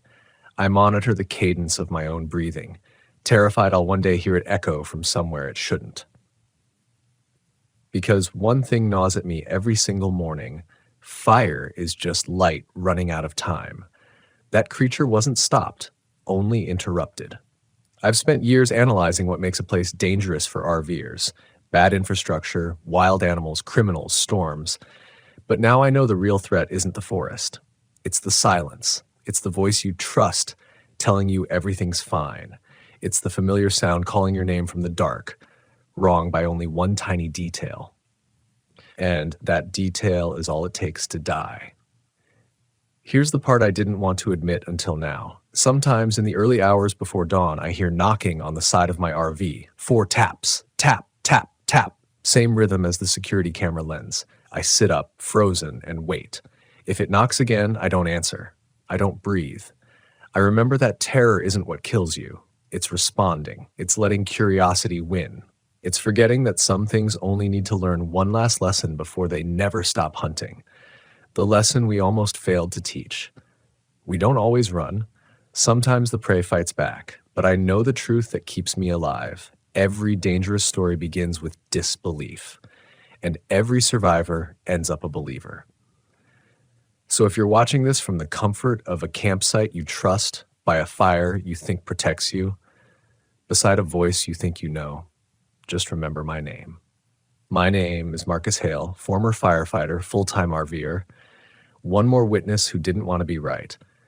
And this story, this investigation, isn't meant to scare you away from the wilderness. It's meant to verify the risk you already feel in your bones. There are things out there that don't want to kill us until the moment they finally understand how. Stay alert, stay alive. And if you ever hear your own voice calling from the trees, don't answer.